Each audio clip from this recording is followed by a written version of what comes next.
Blood soaked through the sleeve of Alira's dress before she even understood what had cut her, and the scream still echoing through the trees told her there was no time to check the damage. She was already running, branches whipping across her face, her lungs burning in the cold night air, chasing a sound that no sane person would ever chase. The cry came again, closer now, thin and desperate and full of pain, the kind of sound that reached straight into her chest and pulled. She had heard suffering before. She had sat beside dying men in her village, had held the hands of mothers losing children to fever, had learned every shape that pain could take. But this was different. This was an animal, small and trapped and terrified, and something about the raw helplessness in that sound made her forget every single warning she had been given about these woods. She broke through a wall of thorn bushes without slowing down, ignoring the fresh scratches tearing across her arms, and stumbled into a moonlit clearing where a wolf cub thrashed inside the jaws of a rusted iron trap. Its gray fur was slick with blood. Its small body trembled violently with every failed attempt to pull free, and each movement only drove the metal teeth deeper into its leg. Alira did not think. She simply moved, dropping to her knees in the frozen dirt, her basket of herbs forgotten and scattered somewhere behind her in the bushes. The cub snapped at her the moment she reached for the trap, a tiny, desperate warning, but there was more terror in its eyes than real threat, and she had never once in her life turned away from something that was afraid. "I know," she whispered, keeping her voice low and steady, even though her own heart hammered wildly against her ribs. "I know it hurts. I'm not going to leave you like this." Her fingers found the cold metal jaws, and she pulled with everything she had. Nothing happened. The trap held firm, ancient and rusted but still cruelly strong, built to hold something far larger than this small, shaking creature. She tried again, throwing her whole body weight against it, and this time pain exploded across her palms as the rough edge of the metal bit into her skin. She barely registered it. Somewhere behind her, deep in the trees, she thought she heard something move, a soft shift of underbrush that might have been wind, or might have been something else entirely, but she did not have the luxury of turning to look. She spotted a broken branch a few feet away, thick and solid, and grabbed it without hesitation, jamming it into the gap between the trap's jaws as a lever. She threw her weight against it again, gritting her teeth, sweat breaking out along her hairline despite the bitter cold. The metal groaned, a low, protesting shriek of rust against rust, and the cub yelped as the pressure inside the trap shifted. "Almost there," she gasped, though she wasn't certain if she said it for the cub or for herself. "Just a little more, please." The trap finally released, with a sudden, violent snap, and the cub scrambled backward, dragging its wounded leg across the dirt, panting hard. Alira's arms shook from the effort, her palms bleeding freely now, but she crawled toward the small animal anyway, moving slowly, keeping her voice soft. "Let me see," she murmured. "Please, just let me see." To her surprise, the cub allowed it, going still beneath her careful hands as she examined the wound. It was deep, too deep. Blood pulsed steadily from the torn flesh, and she understood immediately that if she did nothing, this small creature would not survive until morning. She tore the shawl from her shoulders without a second thought, ripping a long strip free and wrapping it tightly around the injured leg, tight enough to slow the bleeding, careful enough not to cut off circulation completely. The cub whimpered at the pressure, but did not fight her. "There," she said, forcing steadiness into her voice that she did not entirely feel. "That will hold for now. But we need to move. We need to get you somewhere warm."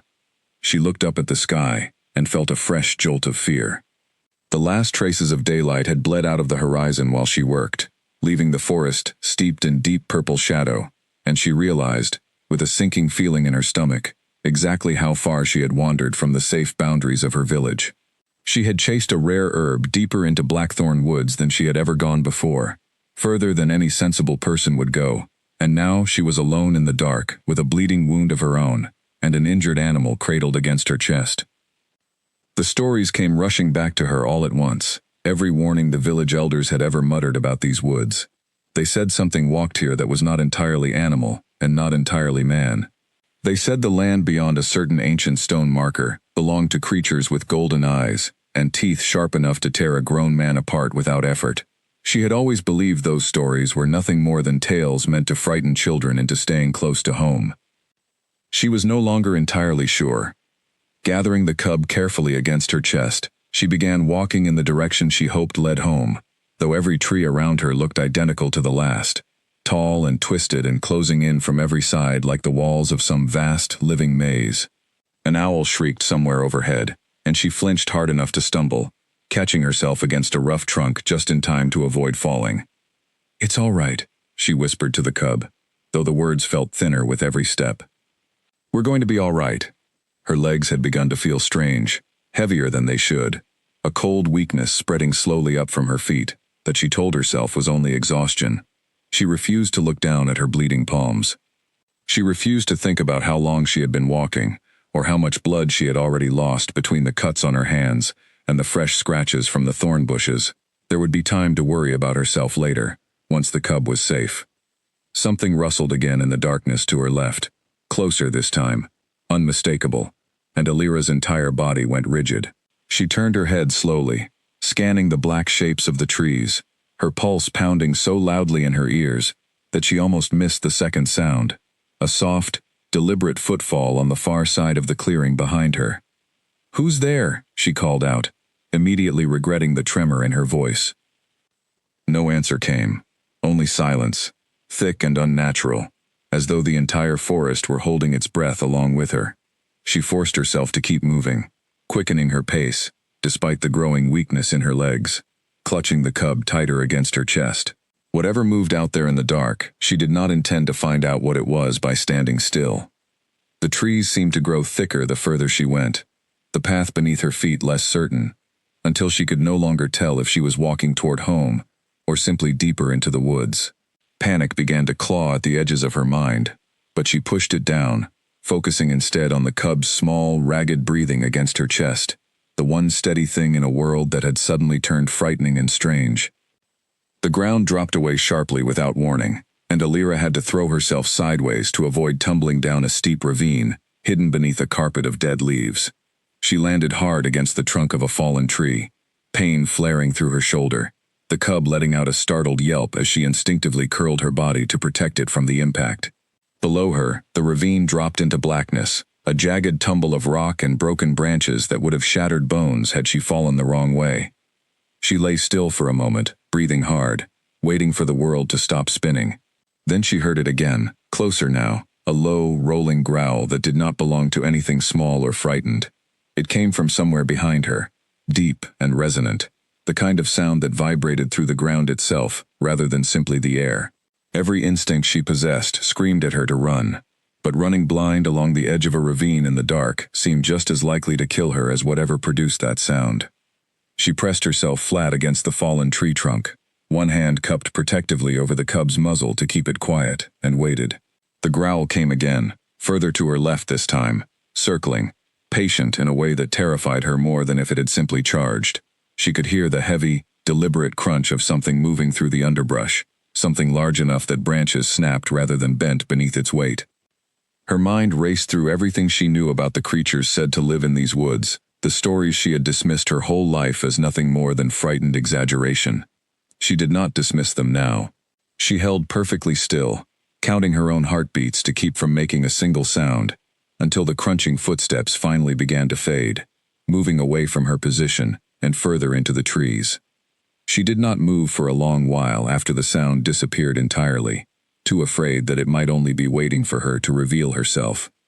When she finally forced herself upright, her legs trembling badly beneath her, she found a narrower path skirting the edge of the ravine and followed it as quickly as she dared, casting nervous glances over her shoulder every few steps.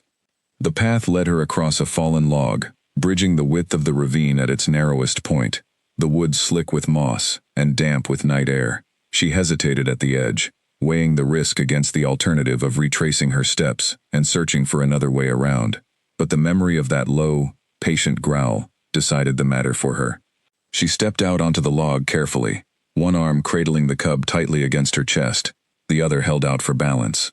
Halfway across, her foot slipped on a patch of wet moss, and for one heart-stopping instant, she felt herself pitching sideways toward the black drop below.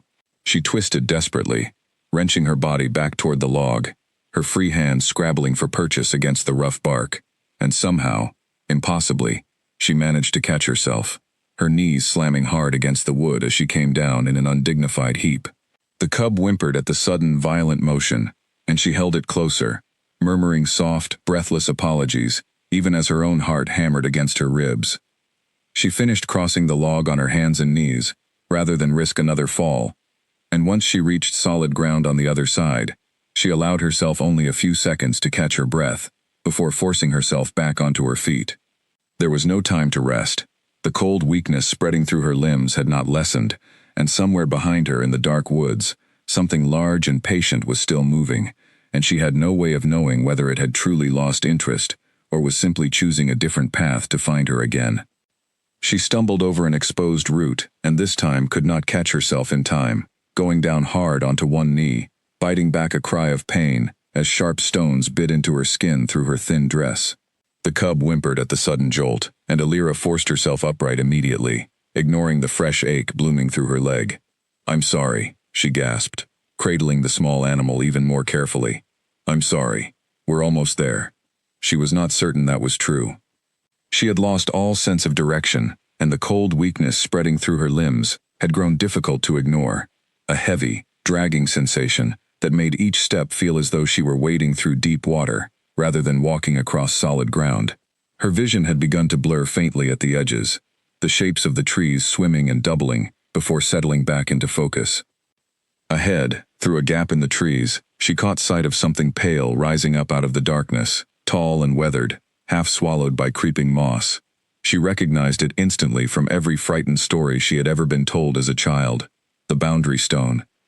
The marker that separated ordinary land from whatever lay beyond it, the line no sensible person ever crossed. She had no idea, stumbling toward it with the last of her strength, that she had already crossed it hours ago without realizing, and that whatever now watched her from between the trees had been following her ever since. Her hand found the cold, rough surface of the stone, and she leaned against it heavily, using it to keep herself upright, as the world tilted strangely around her. The trees swayed, though there was no wind to move them. The darkness pressed inward from every direction, thick and suffocating, and the sound of her own heartbeat seemed to grow louder and slower with every passing second.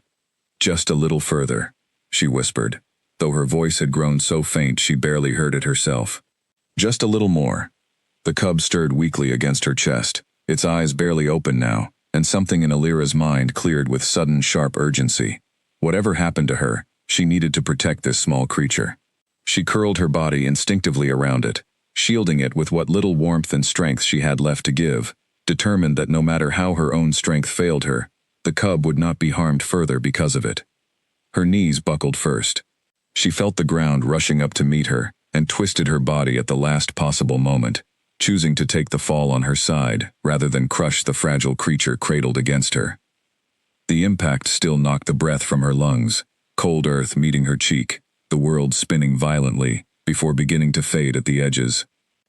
The last thing she heard, before darkness closed in completely, was the soft, frightened whimper of the cub still curled safely against her chest, and beneath that sound, so faint she could not be certain she had not imagined it, the quiet, deliberate crunch of footsteps approaching through the frozen underbrush.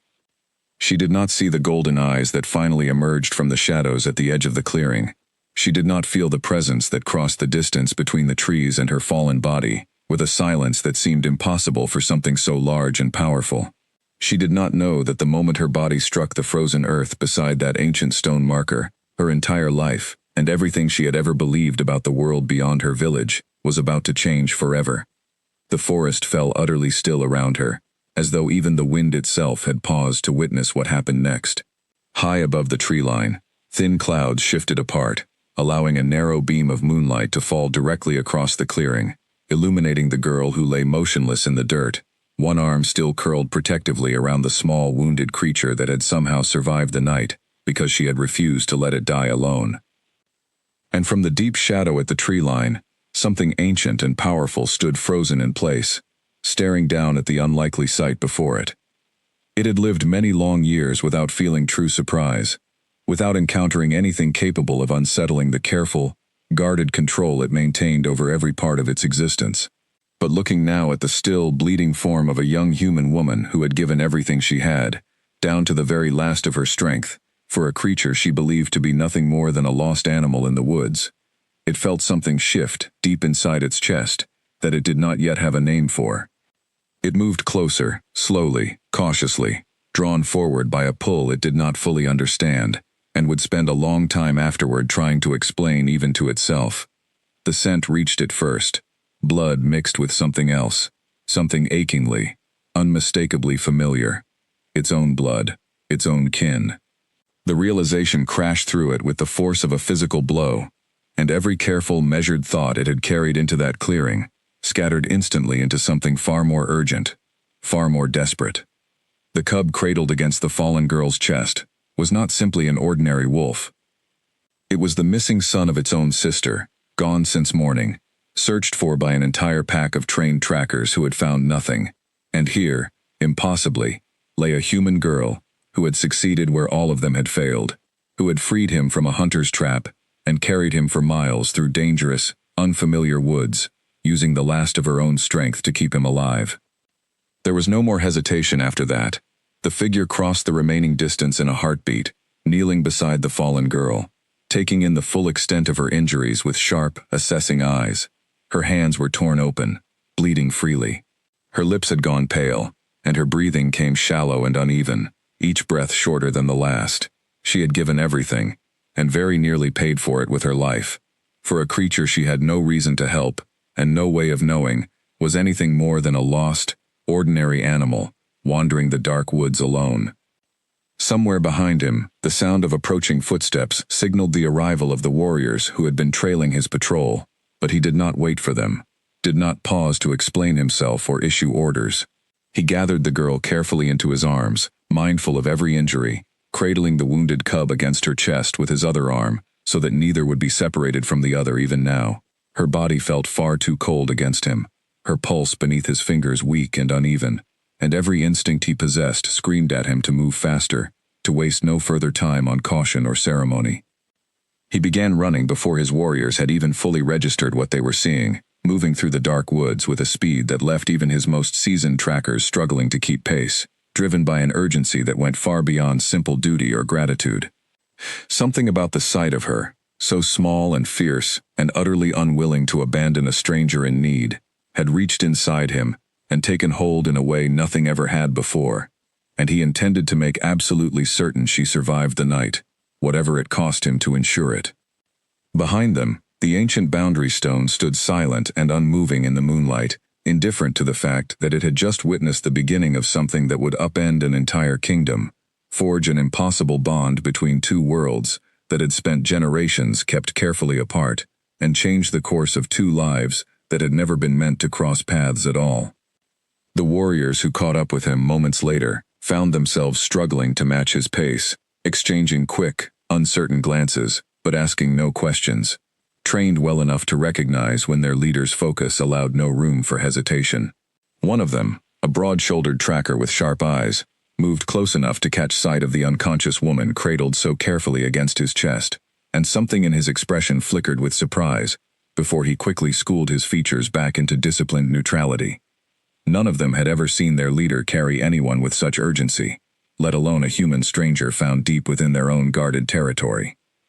The path back toward the castle wound through terrain that would have taken an ordinary traveler the better part of a day to cross on foot, but he covered it in a fraction of that time, weaving between ancient trees with a speed and sure-footedness that came from decades of knowing every root and hollow of this land. He did not slow, even as the terrain grew steeper, even as low branches whipped past dangerously close to the fragile girl he carried. Every second mattered now. He could feel her pulse growing fainter beneath his fingers with each passing minute, and the fear building in his chest was unlike anything he had felt in a very long time. Behind him, the wounded cub stirred weakly, recognizing something familiar in the scent and presence surrounding it, even through the haze of pain and exhaustion, and let out a soft, relieved sound that eased some small portion of the desperate tension gripping his chest. His nephew was alive. Whatever else happened this night, whatever price this human woman ultimately paid for her selfless courage, she had already given him back something he had feared lost forever, and that debt alone would have been enough to demand everything within his power to save her in return. But it was not simply debt driving him now, and some quiet, honest part of him recognized that truth even as he ran.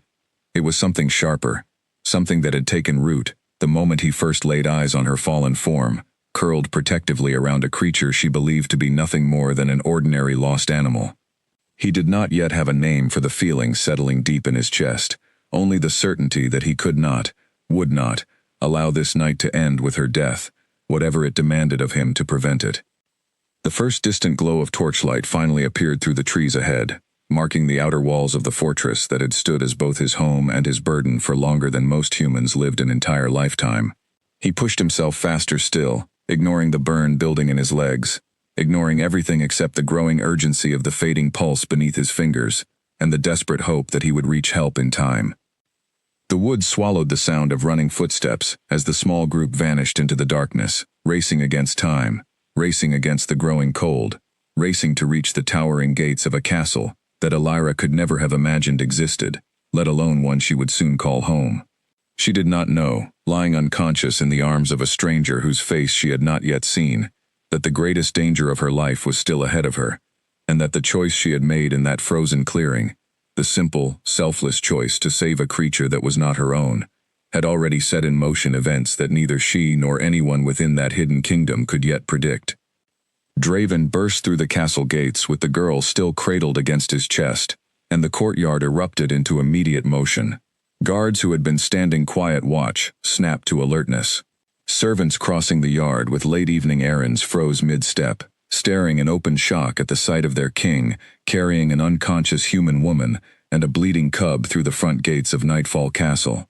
"Healer now," Draven barked, his voice carrying an authority that sent everyone within earshot scrambling into motion. "Bridget, where is Bridget?" "Already summoned, Your Majesty." Owen, his most trusted warrior, appeared at his side, having sprinted ahead the moment they crossed into the outer grounds. "The healing chamber is being prepared." Draven did not slow his pace, moving through the wide stone corridors with the girl held carefully against him, ignoring the startled faces that turned to watch him pass. Word of what he carried spread faster than he moved, whispers chasing him down every hallway, servants pressing themselves against the walls to let him through, their eyes wide with a mixture of curiosity and unease. He reached the healing chamber just as Bridget arrived from the opposite direction, her silver hair still loose from sleep, her expression sharpening instantly into focused professionalism the moment she saw the state of the girl in his arms. "Set her here," Bridget said, gesturing toward the wide table at the center of the room, already rolling up her sleeves. "Quickly now." Draven laid Elira down with a gentleness that surprised even himself, mindful of every injury, adjusting the makeshift bandage on her hand, before finally stepping back to allow the healer room to work. The cub, still cradled in his other arm, whimpered softly, and a second healer moved quickly to take the small creature to a separate table, already beginning the careful work of cleaning and treating its wounded leg. "What happened to her?" Bridget asked, her hands already moving with practiced efficiency, checking Elira's pulse, examining the depth of the cuts across her palms, pressing gentle fingers against her throat to gauge the strength of her heartbeat. "I found her collapsed near the eastern boundary stone," Draven said, his voice tight with barely restrained tension. "She was carrying Finn. She freed him from a trap and carried him for miles, from what I can tell." Bridget's hands paused for the briefest moment, something flickering across her weathered features, before she resumed her work with renewed urgency. "The boy, is he badly hurt?" "His leg is injured, but he will recover," Draven said. "She is the one I'm worried about. Her pulse felt weak even when I found her. She's lost a great deal of blood."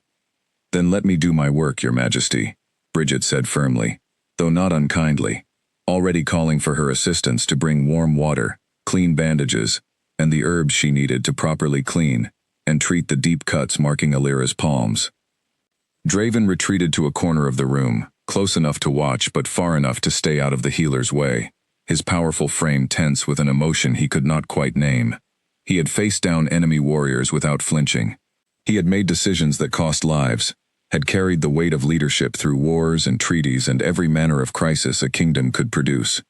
But watching this small, unconscious stranger fight for her life on his healer's table unsettled him in a way none of that ever had.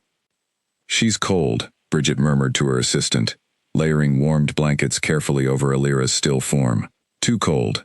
Bring the heated stones from the kitchen, wrapped well so they don't burn her. The room filled with quiet, urgent activity as the healers worked, cleaning and stitching the deep cuts across Alira's palms, treating the scratches along her arms from what looked like thorn bushes, checking for any other injuries hidden beneath her torn dress. Draven watched every movement, every careful, practiced motion, his jaw tight, his hands clenched at his sides. Nora arrived within minutes of being informed, breathless and pale with worry, her eyes immediately searching for her son. Where is he? Where's Finn?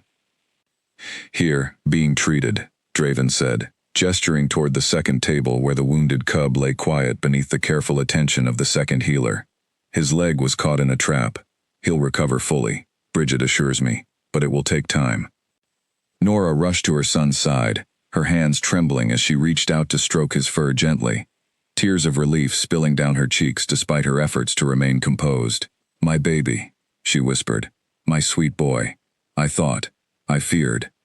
She could not finish the sentence, but she did not need to. Draven understood exactly what she had feared, had shared that same terror himself throughout the long hours of searching that had turned up nothing until the moment he caught the scent of blood near the boundary stone. He would not have survived the night without her, Draven said quietly, his eyes moving back toward the unconscious girl on the healer's table. She found him alone in the dark, freed him from that trap with her bare hands, and carried him for miles through territory she had every reason to fear, believing the entire time that she was only saving an ordinary lost animal. Nora looked up at her brother, understanding beginning to dawn in her tear-filled eyes. She didn't know, she said softly. She didn't know what he truly was, and she still gave everything she had to save him. Yes, Draven said, something raw and unguarded, briefly crossing his usually composed features. She did. The two of them fell silent, watching from a respectful distance as Bridget and her assistants continued their careful work, cleaning wounds, checking for signs of infection, monitoring the girl's slow, uneven breathing with quiet, focused attention. Time seemed to stretch strangely in the healing chamber, minutes bleeding into what felt like hours, though the candles marking the passage of time had barely burned down at all. Her fever is rising slightly, Bridget said eventually, pressing the back of her hand against Alira's forehead. Not dangerously so, not yet, but it will need watching through the night. The body often responds this way after significant blood loss and cold exposure. It is fighting to heal itself. Will she live? Draven asked, unable to keep the question contained any longer. Bridget straightened, studying her king with the same sharp, knowing look she had used on him since he was a young boy learning to walk the halls of this castle. She has a strong constitution, Your Majesty, stronger than most humans I have treated. If the fever does not worsen significantly through the night, I believe she has a good chance of recovery. The words offered only partial relief, and Draven found himself unwilling to leave the room despite his advisor's gentle suggestions that he attend to other pressing matters, that the healers needed space to work without the added weight of his constant presence. He remained through the long hours of the night, watching every shallow rise and fall of Alira's chest, every flicker of movement beneath her closed eyelids, unable to look away from a stranger who had somehow, in the space of a single terrifying night, become someone he could not imagine simply walking away from. Near midnight, Owen found him still standing, in the same corner of the healing chamber, his expression carefully neutral, though clearly curious about his king's uncharacteristic behavior. The council will want an explanation, Your Majesty, he said quietly.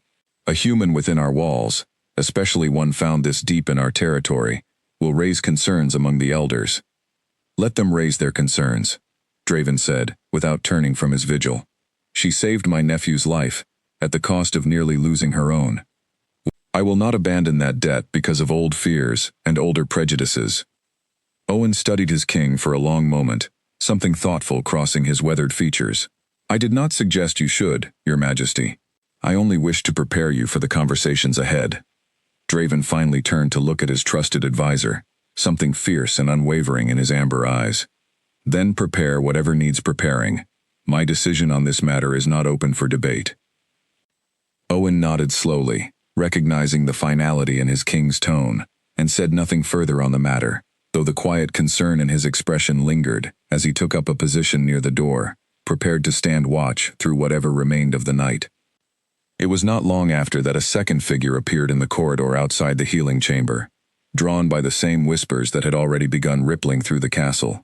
Edmund, broad-shouldered and gray-eyed, second only to the king in matters of pack governance, stopped just short of the doorway, his sharp gaze taking in the scene within, with an expression that revealed nothing of what he truly thought. "Your Majesty," he said evenly, inclining his head in a show of respect that did not quite reach his eyes. "I came as soon as word reached me. I understand young Finn has been found."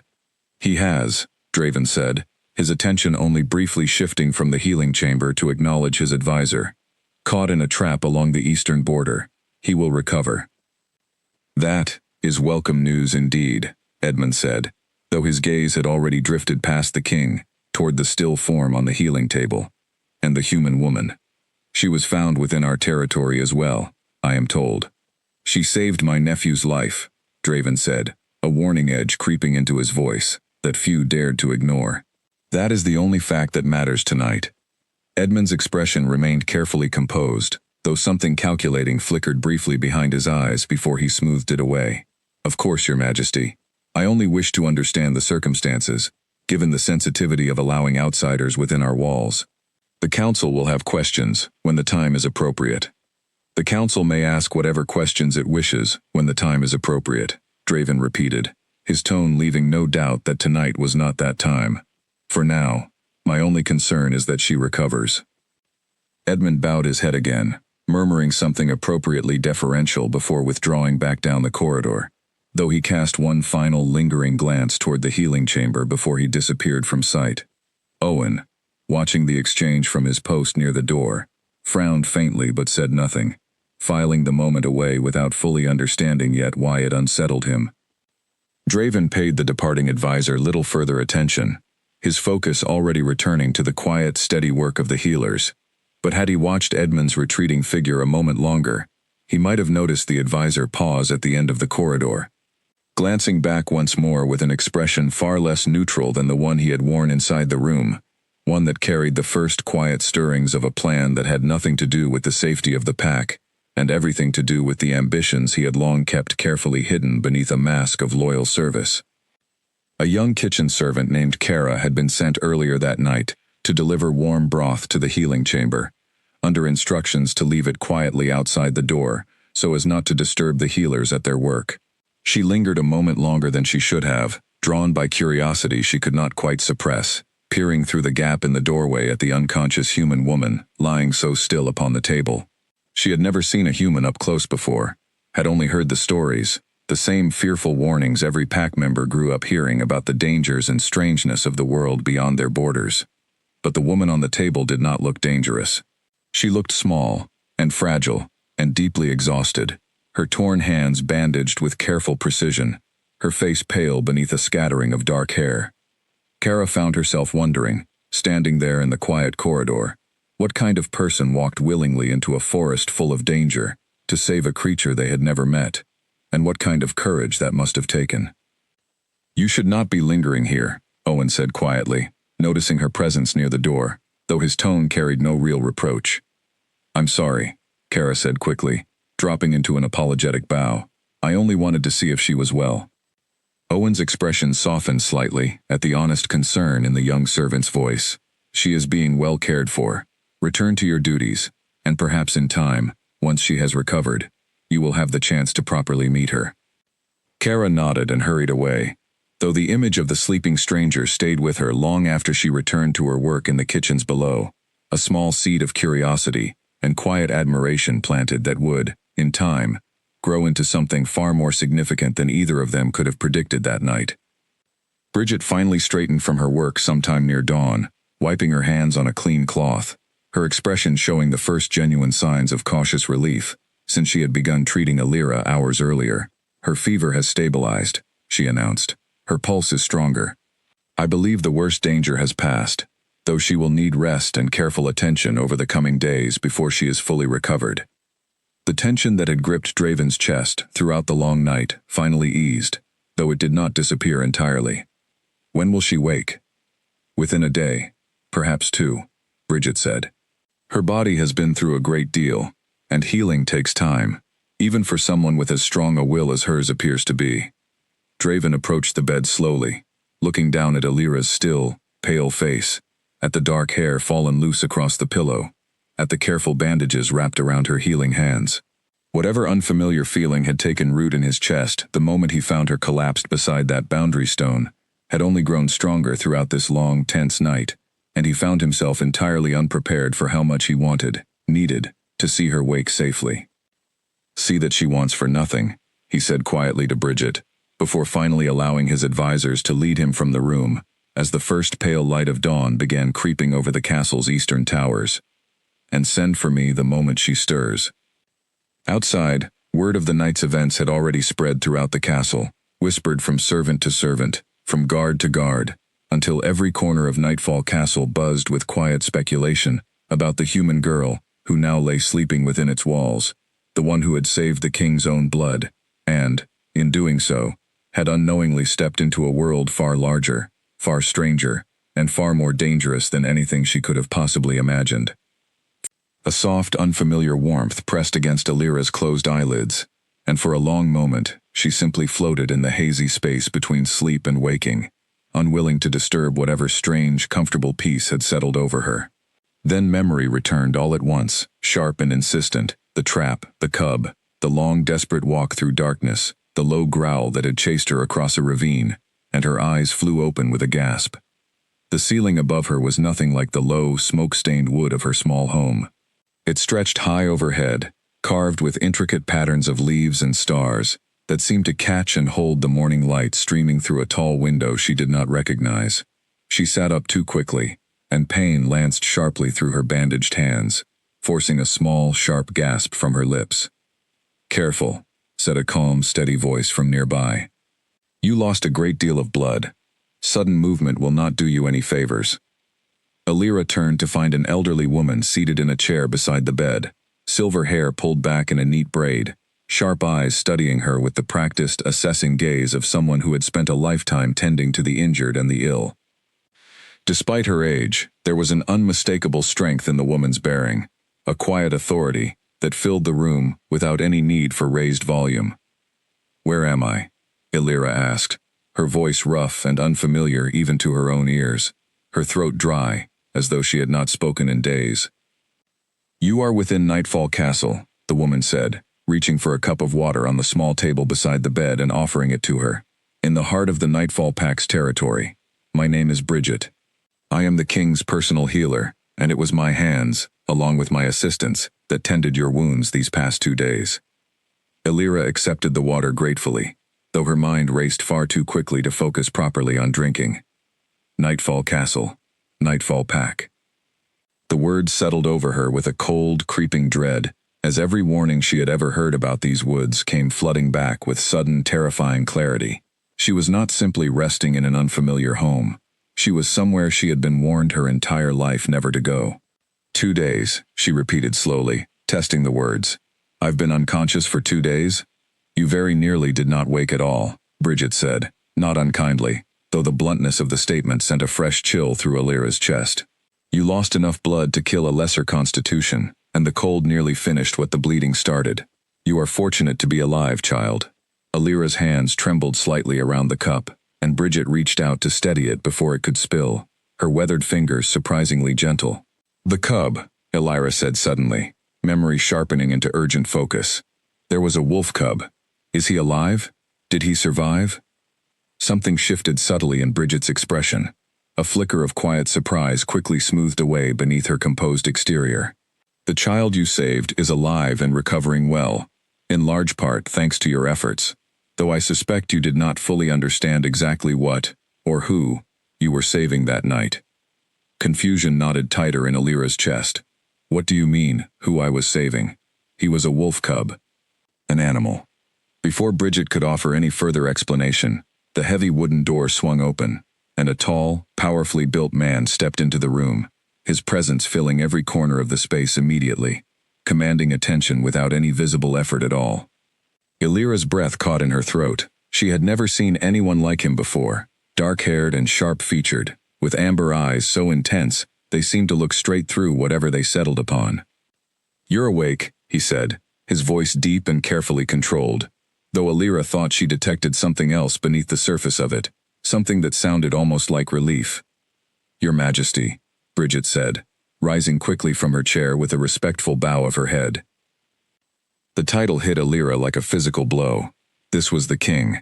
This was the Alpha King the village elders had always whispered about in hushed, frightened tones, the ruler of a kingdom she had spent her entire life believing to be nothing more than a frightening legend, invented to keep children close to home.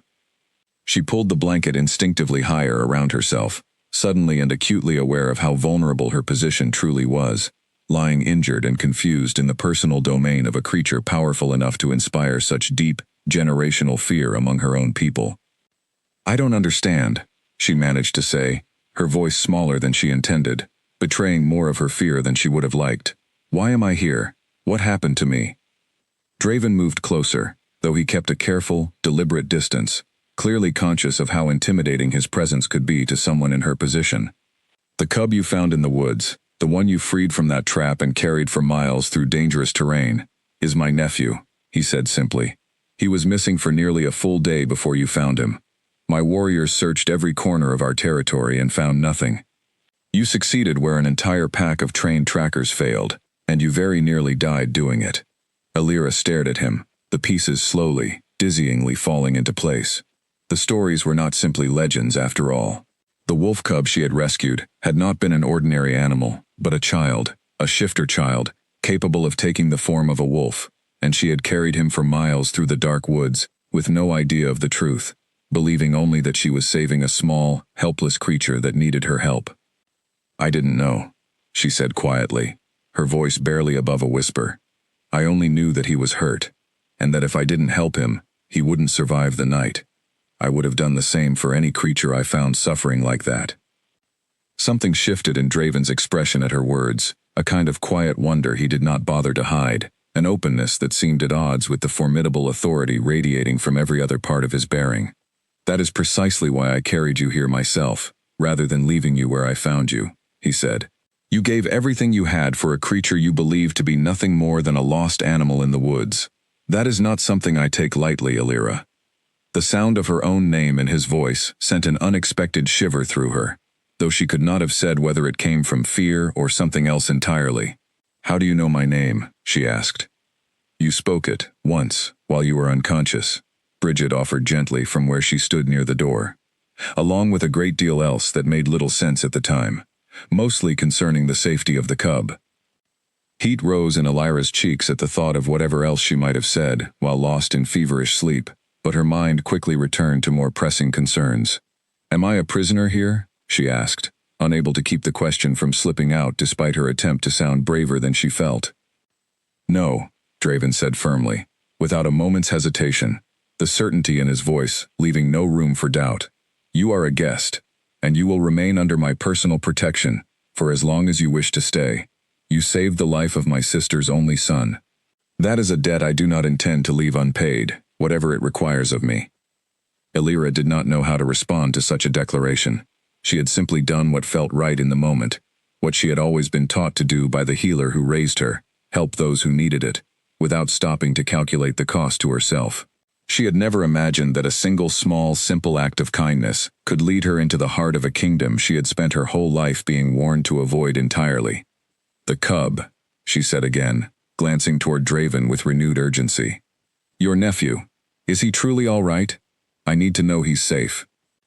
A faint, almost imperceptible softening crossed the king's stern, striking features, the first genuine crack Alira had witnessed in his commanding demeanor since he had entered the room. "He is recovering well, in large part because of you," he said. "Would you like to see him for yourself?" Alira hesitated only a moment before nodding, though her body still ached fiercely from her ordeal. Whatever strange, frightening world she had stumbled into, whatever dangers or complications might lie ahead of her now, she found that she genuinely needed to know the small creature she had fought so desperately hard to save was truly safe and well. That much, at least, felt simple and clear amid all the confusion and fear swirling through her mind. "Rest first," Draven said, noticing the exhaustion still lingering behind her eyes despite her determination. "Regain more of your strength. There will be time enough for everything else. including seeing Finn, once Bridget deems you ready.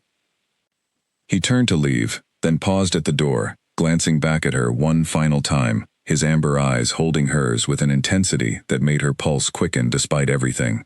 "Thank you," he said simply, the words carrying a weight and sincerity that caught her entirely off guard. "For what you did for him. Not many would have done the same, human or otherwise."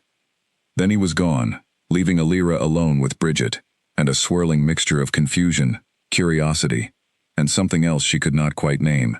Some quiet, unfamiliar flicker of feeling that had sparked to life the moment those intense amber eyes had first settled fully on her own. She did not know what would come next, did not know how long she would remain in this strange castle among people who were not entirely people at all. But for the first time since collapsing in the cold woods beside that ancient stone marker, she found that beneath all the confusion and fear, she was not afraid. She was curious, and beneath that curiosity, something warmer still was beginning, quietly, and without her full permission, to take root. Over the following hours, Bridget tended to her carefully, changing the bandages on her hands, checking the wound on her leg from the fall near the ravine, and answering what questions she could about the world Alira had so unexpectedly found herself thrust into. She learned that the castle housed hundreds of pack members, families who had lived hidden away from human settlements for generations, maintaining an uneasy peace built on careful distance and closely guarded secrecy. "Why keep yourselves hidden at all?" Alira asked at one point, genuinely curious despite her lingering unease. "If your people are capable of such things, why not simply live openly?" Bridget's expression grew thoughtful, weighted with the kind of knowledge that came only from long years of experience. "History has not always been kind between our two peoples, child.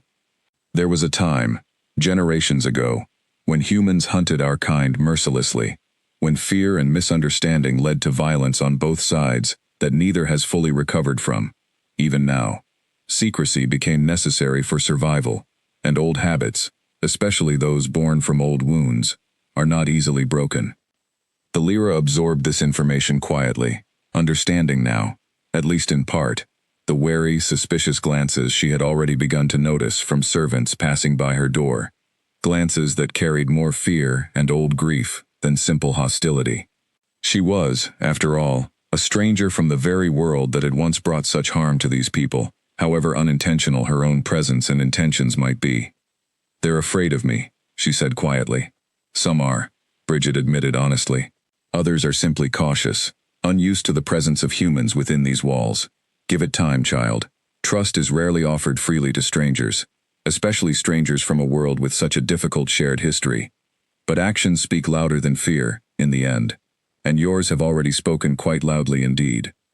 A soft knock interrupted her thoughts some time later, and before Bridget could answer, the door opened to reveal a woman, with kind, tired eyes and dark hair, pulled back loosely from her face, her expression a complicated mixture of gratitude and lingering worry. She hesitated at the threshold, as though uncertain of her welcome, before finally stepping fully into the room. "I hope I am not intruding," the woman said softly. "My name is Nora. Finn is my son." Alira sat up a little straighter, despite the ache still lingering through her body, her heart lifting at the chance to finally speak with the mother of the child she had saved. "Please, come in. I've been hoping to hear how he's doing." Nora crossed the room quickly and, before Alira could react, reached out and took both of her bandaged hands gently in her own, tears gathering unexpectedly in her eyes. "Thank you," she said, her voice thick with emotion. "I don't have words enough to properly thank you for what you did. My son is alive because a stranger chose kindness over safety, because you looked at a hurt creature in the dark and could not simply walk away." Alira felt her own throat tighten at the raw sincerity in Nora's voice. "I only did what felt right," she said, echoing words she had already spoken more than once since waking in this strange place. "Anyone would have done the same, I think." "No," Nora said, shaking her head with quiet certainty, settling into the chair Bridget had vacated earlier. "Not anyone would have. I have lived among this pack my entire life, and I can tell you honestly that fewer people than you might imagine would risk everything for a stranger, human or otherwise. What you did was rare, Alira, rarer than you seem to understand." The two women talked for a long while after that, Nora sharing small, gentle details about her son, his stubborn refusal to stay still, even as a very young pup, his fascination with the world beyond the castle walls, his tendency to wander further than he should, whenever curiosity overtook his better judgment. Illyra found herself smiling despite everything, drawn easily into the warmth of a mother's love for her child, a feeling that transcended whatever strange differences existed between their two worlds. "Would you like to see him?" Nora asked eventually, once Bridget had finished checking Illyra's bandages once more, and declared her well enough for a short walk, provided she did not overexert herself. "He has been asking after you, though he does not yet fully understand everything that happened that night." Illyra agreed eagerly, and with Bridget's careful assistance, she rose from the bed for the first time since waking, her legs unsteady beneath her, but growing stronger with each careful step. Nora walked close beside her, offering a steadying arm through the winding stone corridors of the castle, corridors far grander and more elaborate than anything Illyra had ever imagined existed, lined with tapestries depicting scenes she did not fully understand, and tall windows that let in streams of warm afternoon light. They passed servants and guards along the way, many of whom cast curious, wary glances in Illyra's direction, whispers following in her wake that she pretended not to notice, though the weight of so much scrutiny pressed uncomfortably against her already fragile composure. Nora seemed to sense her discomfort and squeezed her arm gently in silent reassurance, a small gesture of solidarity that Illyra found unexpectedly comforting. They arrived finally at a bright, sunlit room where a small boy sat propped up in a bed far too large for his slight frame, his leg wrapped carefully in clean bandages, his expression brightening the moment he caught sight of the two women entering. "You're the lady," he exclaimed, struggling to sit up further, despite the obvious discomfort of his injury. "The one who found me in the woods." "I am," Illyra said, a warm smile spreading across her face despite everything, moving closer and settling carefully into the chair beside his bed so that she was closer to his height. "My name is Illyra." "What's yours?" "Finn," the boy said, grinning widely, despite the lingering pain evident in the careful way he held his injured leg. "Uncle Draven says you carried me all the way here, that you didn't even know I wasn't a real wolf at first." Illyra laughed softly at his blunt, entirely unself-conscious honesty. "I suppose I was a little confused about that particular detail, but it didn't matter to me at the time. You needed help, and that was all I really needed to know." Finn studied her with wide, curious eyes, the kind of open, unguarded attention only children seemed capable of offering so freely. "Nobody's ever done something like that for me before. Not somebody who didn't already know me. I mean, Uncle Draven says that makes you very brave." Something about the boy's simple, honest words settled warmly in Illyra's chest, chasing away some of the lingering unease that had followed her through the castle's watchful corridors. She had not thought of her actions as particularly remarkable at the time, only necessary, but seeing the genuine wonder and gratitude reflected so plainly in the child's eyes made her realize just how significant that single moment in the dark woods had truly been, not only for him, but for everyone who loved him. "Does it hurt very much?" Illyra asked gently, nodding toward his bandaged leg. "A little," Finn admitted, with the kind of exaggerated bravery children often adopted when trying to seem tougher than they truly felt. "But Bridget says I'll be running around again before too long. Good as new." "That's wonderful news," Illyra said warmly. They spent nearly an hour together, Finn peppering her with an endless stream of curious questions about her life in the human village, about the herbs she used for healing, about whether humans could truly not shift into any other shape at all, a fact he seemed to find both fascinating and faintly tragic.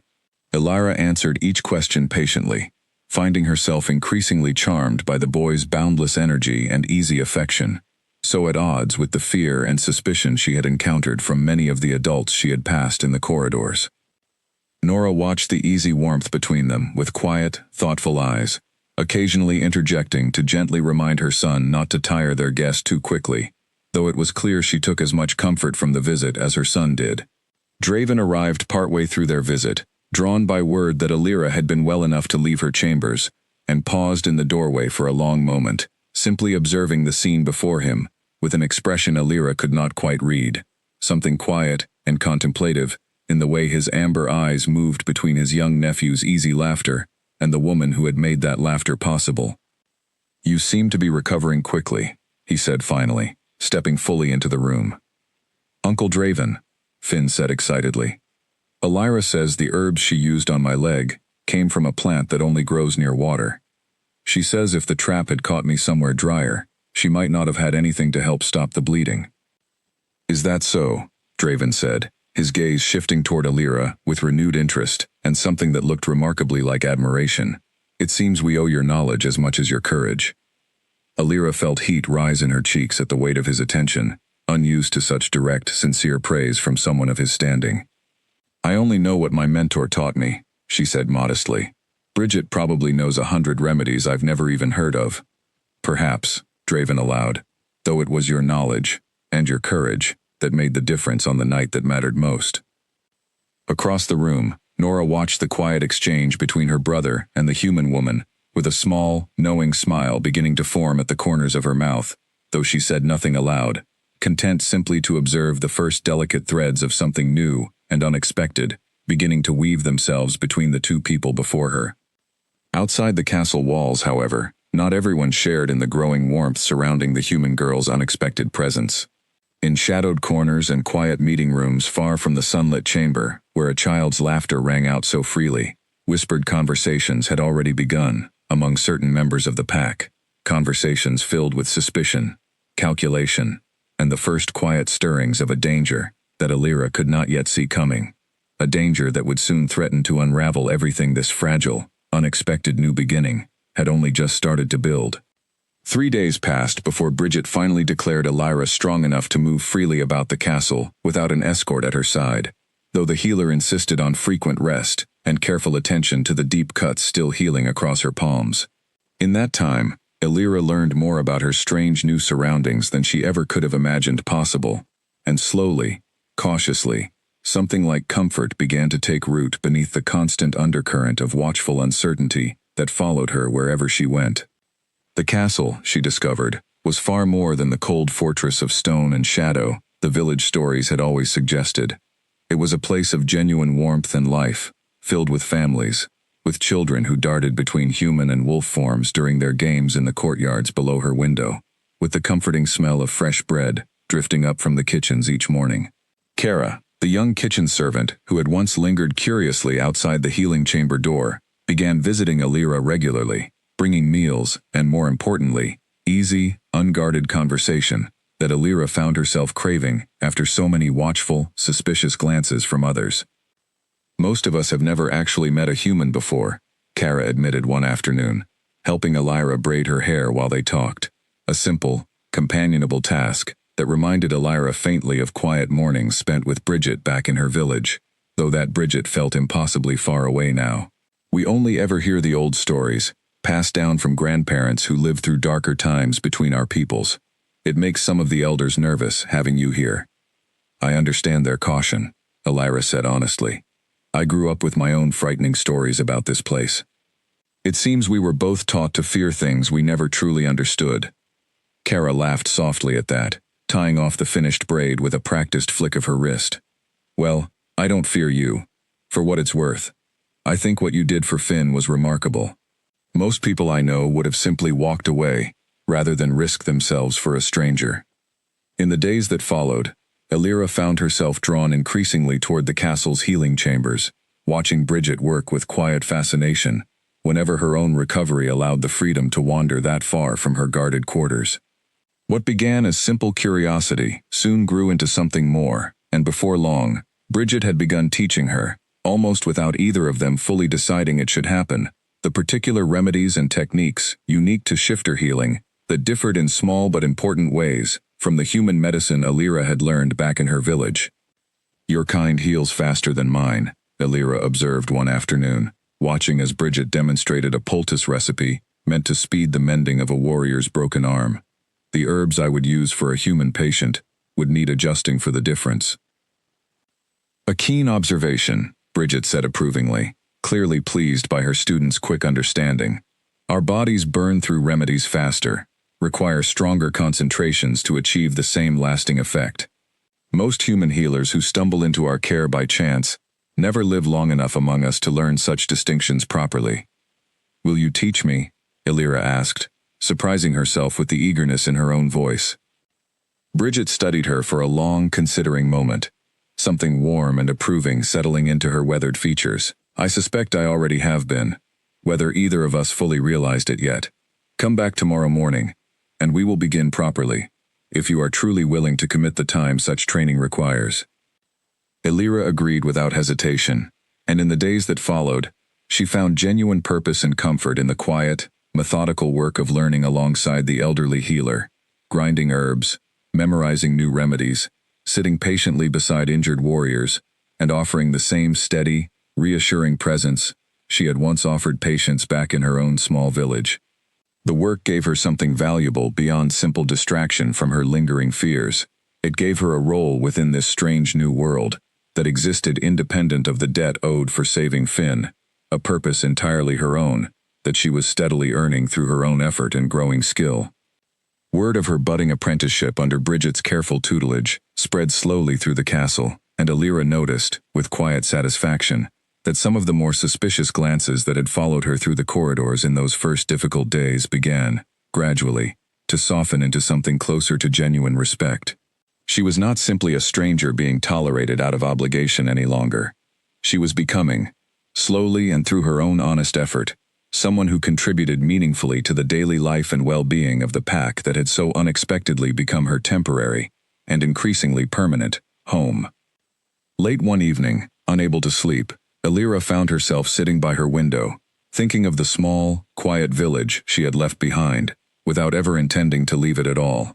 She thought of the healer, also named Bridget by strange coincidence, who had raised her after her own mother died when she was only 7 years old, teaching her patiently which herbs eased fever and which stopped bleeding, teaching her, more importantly, that a person's worth was measured by what they gave rather than what they kept for themselves. Her village Bridget would not have hesitated either, Elira thought, staring out at the unfamiliar stars scattered across the night sky above Nightfall Castle. She would have marched straight into those woods herself, cursing the whole time about foolish children and dangerous shortcuts, but she would have gone. Elira wondered if her mentor even knew yet what had become of her, whether word had reached the village that she had vanished into Blackthorn Woods and never returned, whether anyone believed her lost for good. The thought brought a fresh ache to her chest, different from the physical pain still lingering in her healing hands. She missed the small, familiar rhythms of her old life, the smell of drying herbs hanging from the rafters, the sound of her mentor's gruff, affectionate scolding whenever she stayed out too late gathering plants. But strangely, beneath that homesickness, she found she did not wish herself away from this castle either, not truly, not when it meant leaving behind Finn's easy laughter, Kara's warm friendship, and the quiet, searching intensity, in a certain amber gaze, that had begun to occupy far too much of her thoughts. She was still turning these tangled feelings over in her mind 3 days later, when a formal summons arrived, requesting her presence before a small gathering of pack elders in the castle's council hall. Bridget escorted her there personally, offering quiet reassurance along the way, though Elira could not entirely calm the nervous flutter building in her chest as they approached the tall, imposing doors. Inside, a semicircle of stern-faced elders waited, several of whom Elira recognized from passing glances in the corridors, their expressions ranging from cautious curiosity to open wariness. Edmund sat among them, his posture perfectly composed, though his gray eyes tracked her every movement as she entered the room. "We do not often permit humans within our territory," one of the eldest among them said without preamble, an aging woman with silver-streaked hair and piercing dark eyes. "Fewer still are permitted to remain once discovered. We understand the debt owed to you regarding young Finn. We wish also to understand your intentions." "I have no intentions beyond what has already happened," Elira said, steadying her voice despite the weight of so many watchful eyes upon her. "I found a hurt creature in the woods, and did what I could to help it. I did not seek out your kingdom, and I have no wish to bring harm to it in any way." "And yet harm has followed regardless," Edmund said smoothly, his tone deceptively mild. "A hunter's trap within our own protected territory, close enough to the boundary that a human wandered directly into it. Some among us wonder whether this was truly the accident it appears to be." Elira frowned, confusion flickering across her features. "I don't understand what you're suggesting. Only that caution is warranted. Edmund said, spreading his hands in a gesture of reasonable concern that did not quite match the calculating look in his eyes. Nothing more, for now. Draven, who had entered partway through the proceedings and taken up a position near the front of the room, spoke then, his voice carrying easily across the tense silence. The Elder Council will trust my judgment in this matter, as they have trusted it in every matter before now. Alira remains under my personal protection. That is not open for further debate. The room fell quiet beneath the weight of his authority, and though several elders exchanged uncertain glances, none openly challenged his decision. The meeting concluded shortly after, though Alira left the council hall with her earlier unease, considerably sharpened rather than eased. Edmund's pointed words about the trap having planted a small, uncomfortable seed of doubt she could not quite shake loose. Their growing friendship offered Alira a welcome refuge from the more difficult undercurrents she continued to sense throughout the castle. Chief among these was a broad-shouldered advisor named Edmund, whose cold gray eyes she often caught following her from across the great hall, his expression carefully neutral but never quite warm. He made no outward move against her, offered no direct hostility she could point to and name, but something about the careful, calculating way he observed her left a persistent unease coiled in her stomach whenever their paths crossed. "He doesn't trust me," Alira said to Kara one evening, watching Edmund's tall figure disappear down a distant corridor after yet another silent, assessing glance in her direction. "He doesn't trust much of anything that falls outside his careful plans," Kara said, lowering her voice despite the empty hallway around them. "He's always been that way, from what I've heard the older servants say, cautious to the point of suspicion, even before you arrived. It's not truly about you, I don't think. Not entirely." Alira wanted to believe that, wanted to trust that Edmund's guarded watchfulness stemmed from nothing more than his role as protector of pack interests, rather than any deeper, more personal concern regarding her presence within these walls. But some quiet instinct she could not fully name continued to whisper otherwise. A persistent unease she chose, for now, to keep mostly to herself.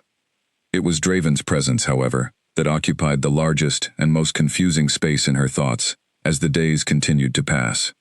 He visited her more often than she suspected a king typically visited anyone, always finding some small, reasonable excuse to seek her out, whether to ask after her recovery, to walk with her through the castle gardens, or simply to sit with her during quiet afternoon hours, when his other duties allowed the time. "You don't have to keep checking on me," she told him one such afternoon as they walked together through a garden filled with flowers, unlike any she had ever seen before, their petals a deep, unusual shade of violet that seemed to glow faintly, even in ordinary daylight. "I'm recovering well. Bridget says so herself, quite regularly in fact."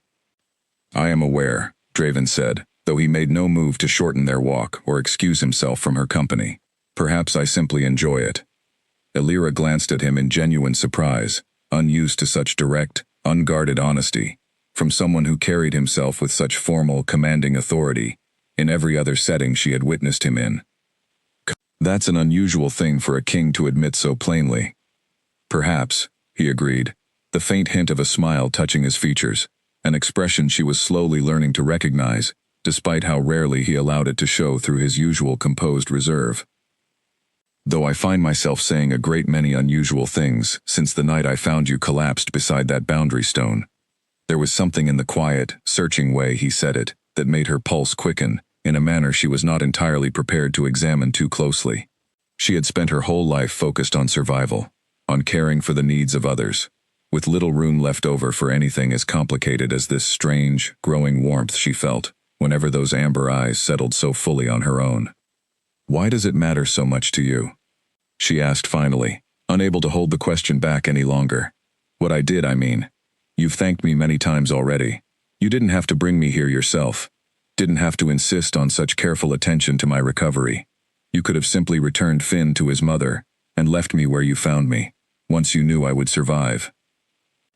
Draven considered his answer carefully, his steps slowing until they came to a natural stop beside a low stone bench overlooking the garden's central fountain. "In my life, I have witnessed a great many acts of loyalty," he said finally. "Warriors who fight fiercely for their pack out of duty. Advisors who serve faithfully out of ambition or genuine devotion. But what you did that night was different, Alira. You gave everything you had for a creature you believed to be nothing more than a lost, ordinary animal, with no expectation of reward, no knowledge that your kindness would ever even be witnessed, let alone repaid. That kind of selflessness is rare, rarer than you seem to understand. Hearing him speak her name again, so simply and directly, sent an unexpected warmth curling through her chest, and she found herself unable to look away from his steady, intense gaze.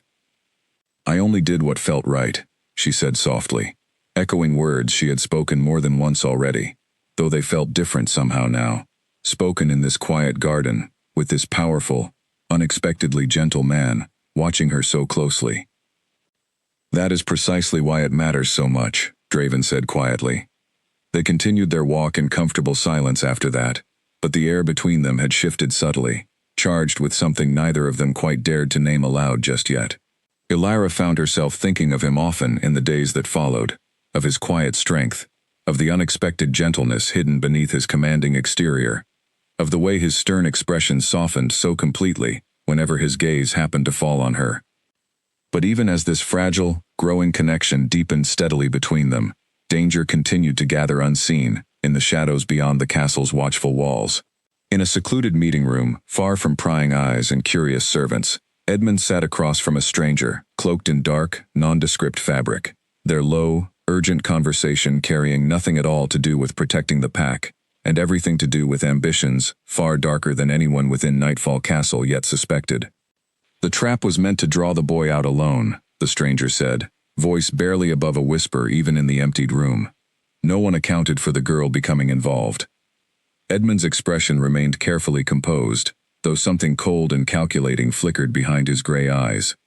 "Then we will simply need to account for her presence now," he said quietly. "One way, or quite possibly, another." Neither man noticed the faint sound of soft footsteps pausing just beyond the doorway, nor the young kitchen servant who stood frozen there, one hand pressed against the cold stone wall, her heart pounding wildly with the sudden, terrifying realization of exactly what she had just overheard. Kara had only come that way by accident, carrying a tray of empty dishes back toward the kitchens after delivering a late meal to one of the guest chambers, choosing the quieter servants' passage rather than the main corridor out of simple habit. She had not meant to overhear anything at all, had barely registered the presence of voices behind the half-closed door, until Edmund's low, measured tone had caught on words that made her blood run cold. She forced herself to keep walking, matching her pace carefully to avoid drawing any attention, though every instinct screamed at her to run. The tray in her hands rattled slightly from the tremor she could not quite control, and she did not let out the breath she had been holding until she had rounded 2 further corners and put considerable distance between herself and that quiet, terrible conversation. Once safely back within the bustling noise of the kitchens, she set the tray down with hands that still shook faintly, and stood for a long moment simply trying to process what she had heard. A trap meant only for Finn. Words about accounting for Elira. She turned the fragments over and over in her mind, searching desperately for some innocent explanation that would make the conversation mean something other than what it so plainly seemed to mean, but she could find none that fit. She thought first of going directly to Bridget, whose steady, practical wisdom had guided her through more than one difficult decision since she began working within the castle walls as a girl of only 12. But something held her back, an instinct she could not fully explain, a nagging worry that even Bridget's counsel might not be enough weight to move against a figure as powerful and respected as Edmund without more certain proof. She thought next of simply saying nothing at all, of convincing herself she had misheard, of burying the memory and continuing on with her ordinary duties, as though the moment had never happened. It would have been easier, certainly, and safer besides, to remain silent rather than risk drawing the attention and potential anger of one of the pack's most influential advisors.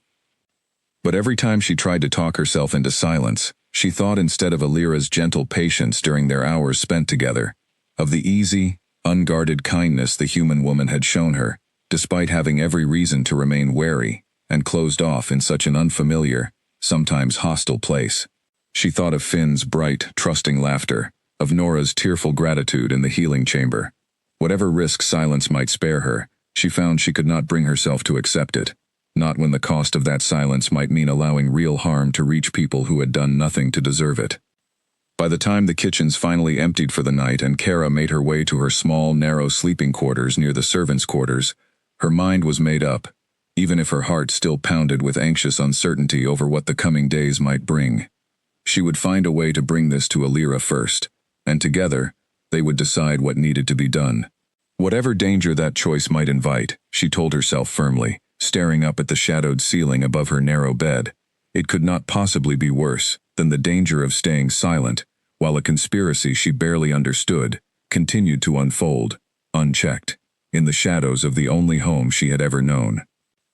Kara found Alira early the next morning, in the small garden courtyard, where she often took her walks, now that Bridget permitted more freedom of movement, the morning air still cool and touched with dew, the violet flowers along the pathway not yet fully open to the day's light.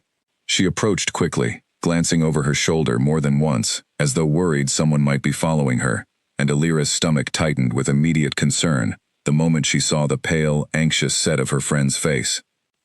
"I need to tell you something," Kara said quietly, keeping her voice low, despite the empty courtyard around them. "Something I overheard last night. I think you might be in real danger." Alira's pulse quickened. "What is it? What did you hear?" Kara recounted the conversation as best she could remember it, her voice growing quieter and more anxious with every word, describing the low, urgent tones, the mention of a trap meant only for Finn, the chilling suggestion that someone now needed to account for Alira's presence and knowledge as well.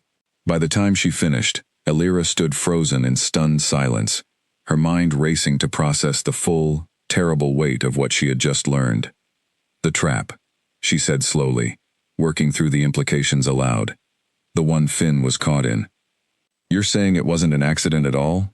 That someone deliberately set it to harm him?" "That's what it sounded like," Kara said miserably, wrapping her arms around herself as though suddenly cold despite the mild morning air. "I think someone within the pack itself arranged it, to lure Finn away from safety on purpose. And now that you're involved too, now that you might know something, or simply because you're too close to the situation, they're worried about what that means." Alira's mind raced back through everything she had learned since waking in this strange castle, every detail suddenly taking on new, more sinister weight. She had assumed, without ever seriously questioning it, that Finn's injury had been nothing more than a tragic accident, a stray hunter's trap carelessly abandoned in the woods. The idea that someone within the pack itself, someone with enough knowledge and access to understand the royal family's movements and routines, might have deliberately arranged harm to a child for some hidden, calculated purpose, was almost too disturbing to fully absorb. "Did you recognize the voice, the one speaking with Edmund?" Alira asked. Kara shook her head slowly. "No. Whoever it was kept their voice low, and I only caught a glimpse before I forced myself to keep walking.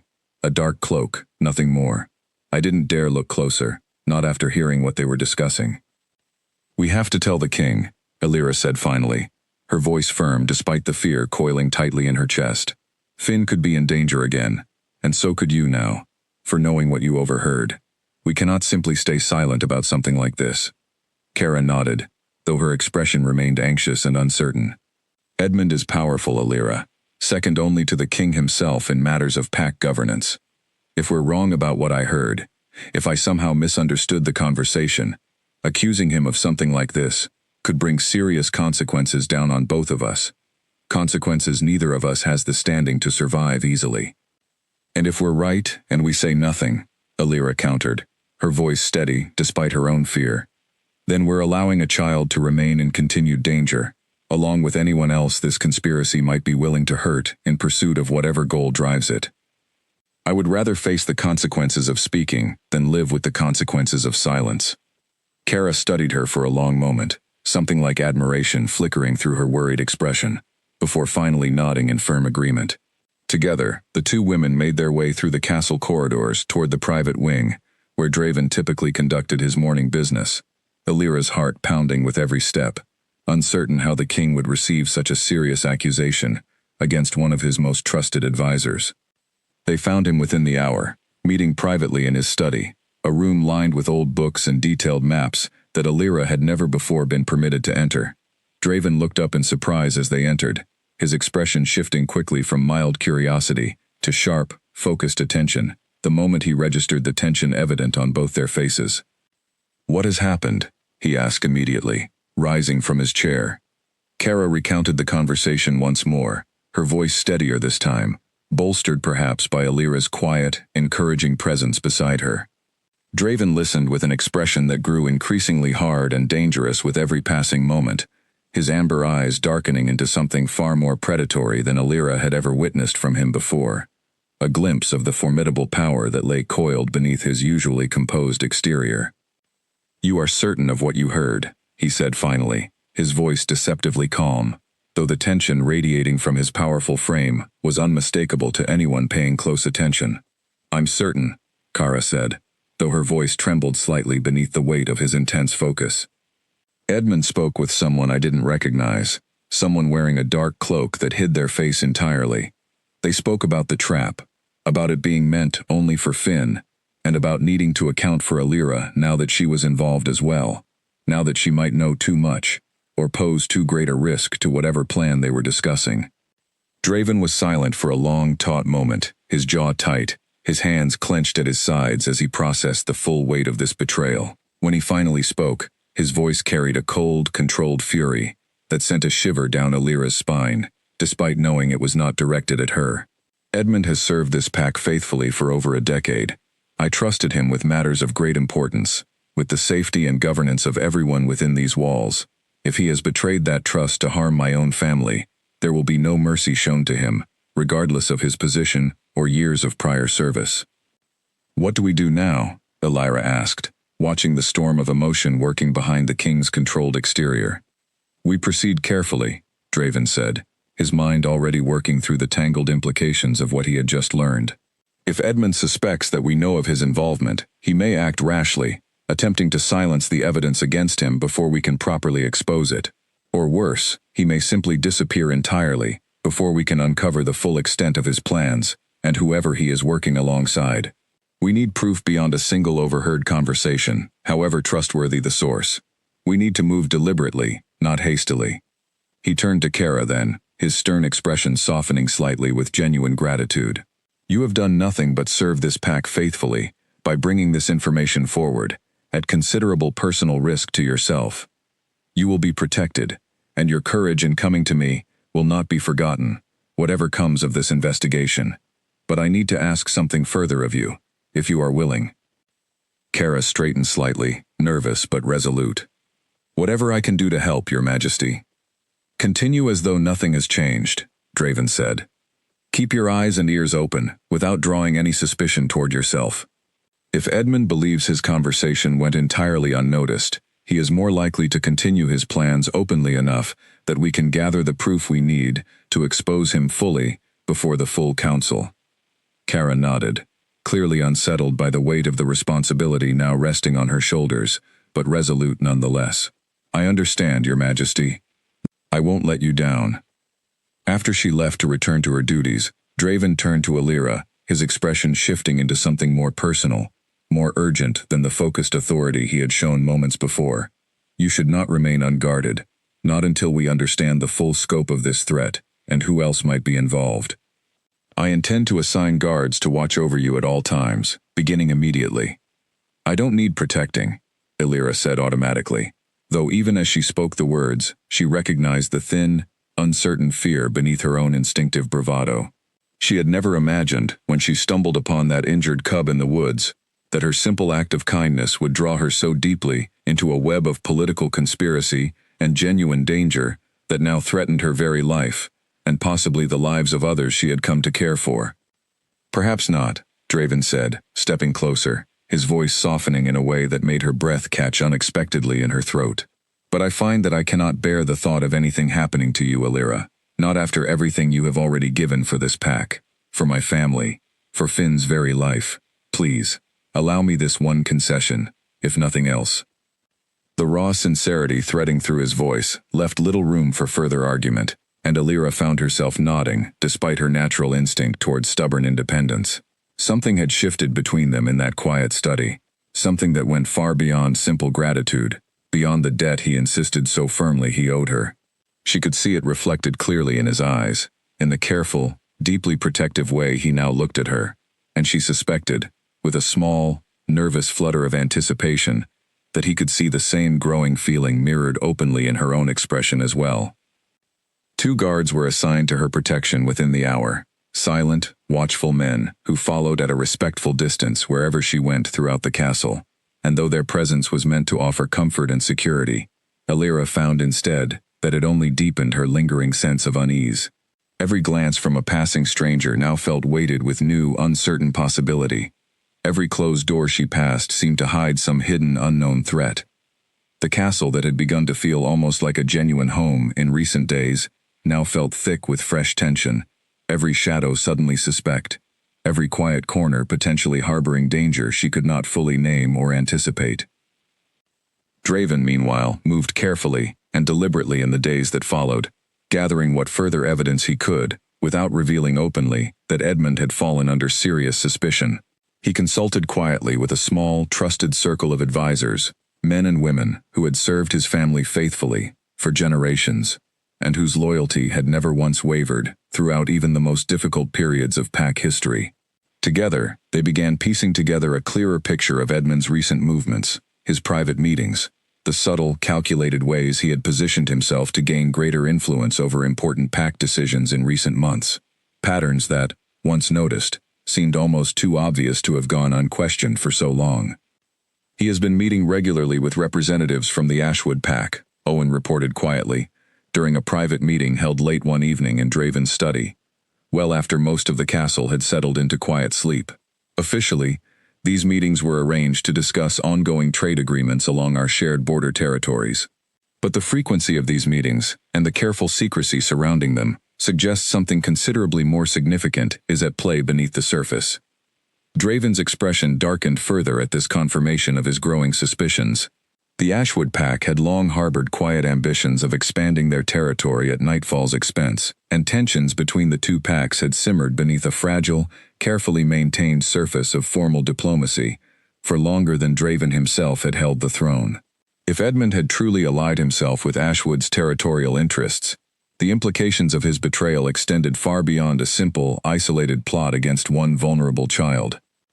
If Ashwood believes that removing Finn from the line of succession would weaken my claim to leadership, Draven said slowly, working through the tangled implications aloud for the benefit of his gathered advisors, they may be hoping to create enough instability within our pack to exploit an opportunity for pressing their territorial claims more aggressively, perhaps even attempting to install a more favorable ruler through Edmund's continued influence. And Alira's involvement complicates matters further still, Owen added grimly. If she can prove convincingly that the trap was deliberately set, if she becomes a credible witness against Edmund and his allies, she becomes a direct and immediate threat to whatever plans they have set in motion, someone they clearly cannot afford to leave unaddressed for much longer. Draven's jaw tightened further at the stark confirmation of his worst fears. He had already suspected as much on his own, but hearing it stated so plainly and clearly by his most trusted advisor only deepened his growing resolve to protect her, whatever the ultimate cost to himself or his own political standing might prove to be. That evening, as the castle settled slowly into quiet darkness, Alira found herself unable to sleep, her mind circling endlessly around the mounting danger that now surrounded her on every side. She rose from her bed and made her way to the tall window, staring out at the moonlit gardens below, when a soft, hesitant knock finally sounded at her door. She opened the door to find Draven standing there, his expression tired but resolute, having clearly spent the entire day immersed in the search for evidence against his once trusted advisor. "I apologize for the late hour," he said quietly. "I could not sleep without first checking that you were safe and well guarded." "I'm fine," Alira said, though the words felt somewhat hollow even to her own ears, just unable to stop thinking about everything that's happened, everything that might still happen. Draven studied her for a long moment, before stepping inside, the heavy door closing quietly behind him. "I understand completely," he said. "I have brought danger into your life that you never asked for, simply by bringing you here in the first place, by insisting you remain within these walls, despite the risk that decision has apparently invited." "No," Alira said firmly, surprising herself with the sudden strength of her own conviction. "I made my own choice that night in the woods, long before you ever found me. Whatever has followed since then is not something you forced upon me, Draven." I could have walked away from that trapped cub. I chose not to. Draven moved closer, and in the soft moonlight filtering gently through her window, Illyra could see the raw emotion he usually kept so carefully controlled, now openly visible on his striking features. I cannot lose you, he said quietly, the admission clearly costing him something significant to voice aloud, his usual composed authority giving way to something far more vulnerable and honest. Not now. Not after everything that has happened between us these past weeks. The distance between them had narrowed steadily, without either of them quite noticing the gradual closing of that careful space, and Illyra found herself acutely, almost painfully aware of his nearness, of the warmth radiating from him, of the fierce intensity in his amber eyes, as he searched her face for some sign of what she truly felt, in return for everything he had just admitted. Draven, she began uncertainly, not entirely sure of what she meant to say next, only knowing with growing certainty that the feelings building steadily inside her chest needed some kind of honest expression before this moment slipped away. I know this is complicated, he said softly, before she could finish gathering her thoughts. I know you did not ask for any of this. The danger, the political intrigue, the sudden weight of responsibility now surrounding you. But I find that I cannot bring myself to regret bringing you here, despite everything that has followed, because doing so has meant the chance to know you. Illyra's heart pounded fiercely in her chest, and before she fully understood her own intention, she reached up and gently touched his face, feeling him go completely still beneath the light, careful pressure of her fingers. I don't regret it either, she whispered, the words carrying more weight than their simple brevity might have suggested. The moment stretched between them, fragile and thick with unspoken feeling, neither willing to be the first to break whatever delicate understanding had finally bloomed fully into the open, after weeks of careful, tentative circling.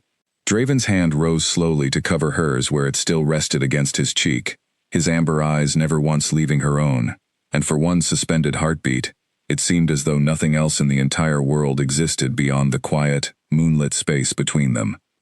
There is a great deal I wish to say to you, Draven murmured, his voice low and rough with restrained feeling, but I find myself reluctant to speak too quickly, given everything else weighing so heavily upon us both right now.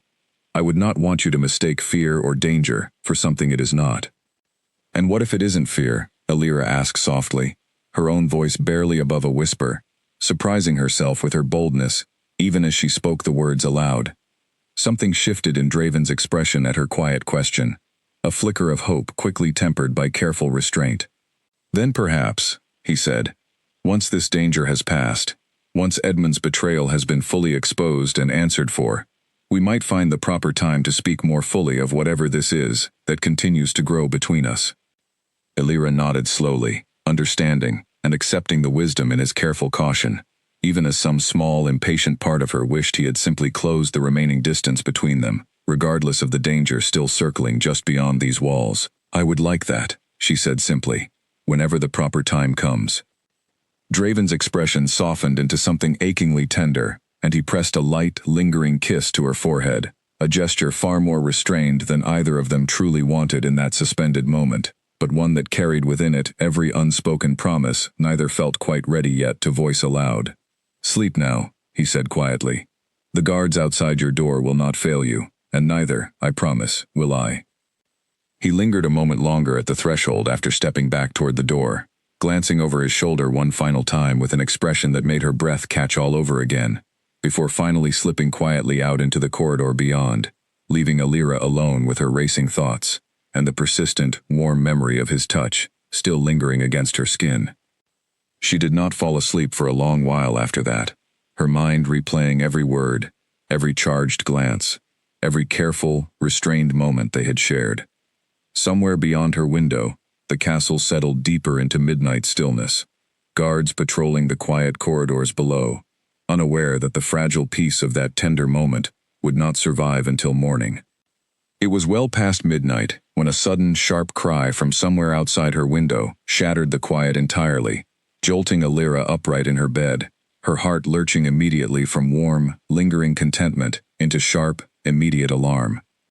She sat frozen for a moment, straining to listen, uncertain at first whether she had truly heard something or simply imagined it in the thin space between waking and dreaming. Then came a second sound, unmistakable this time. A heavy thud followed by raised voices somewhere below her window, urgent and afraid, in a way that sent ice sliding down her spine. She threw off her blankets and hurried to the window, pressing her hands against the cool glass as she peered down into the darkened courtyard below. Shapes moved in the shadows, torches flaring to life one after another as guards rushed from various corners of the castle grounds, their voices overlapping in a confused, frightened chorus that she could not quite make out from this distance. Her pulse hammered wildly as she fumbled for the robe draped across the foot of her bed, pulling it on with shaking hands. The 2 guards stationed outside her own door were nowhere to be seen through the crack she opened, the corridor beyond eerily empty where their steady, reassuring presence should have been standing watch. A fresh wave of fear rolled through her at the sight of that empty hallway, at the sudden, terrible possibility that whatever crisis had erupted below might somehow be connected to the very guards meant to protect her.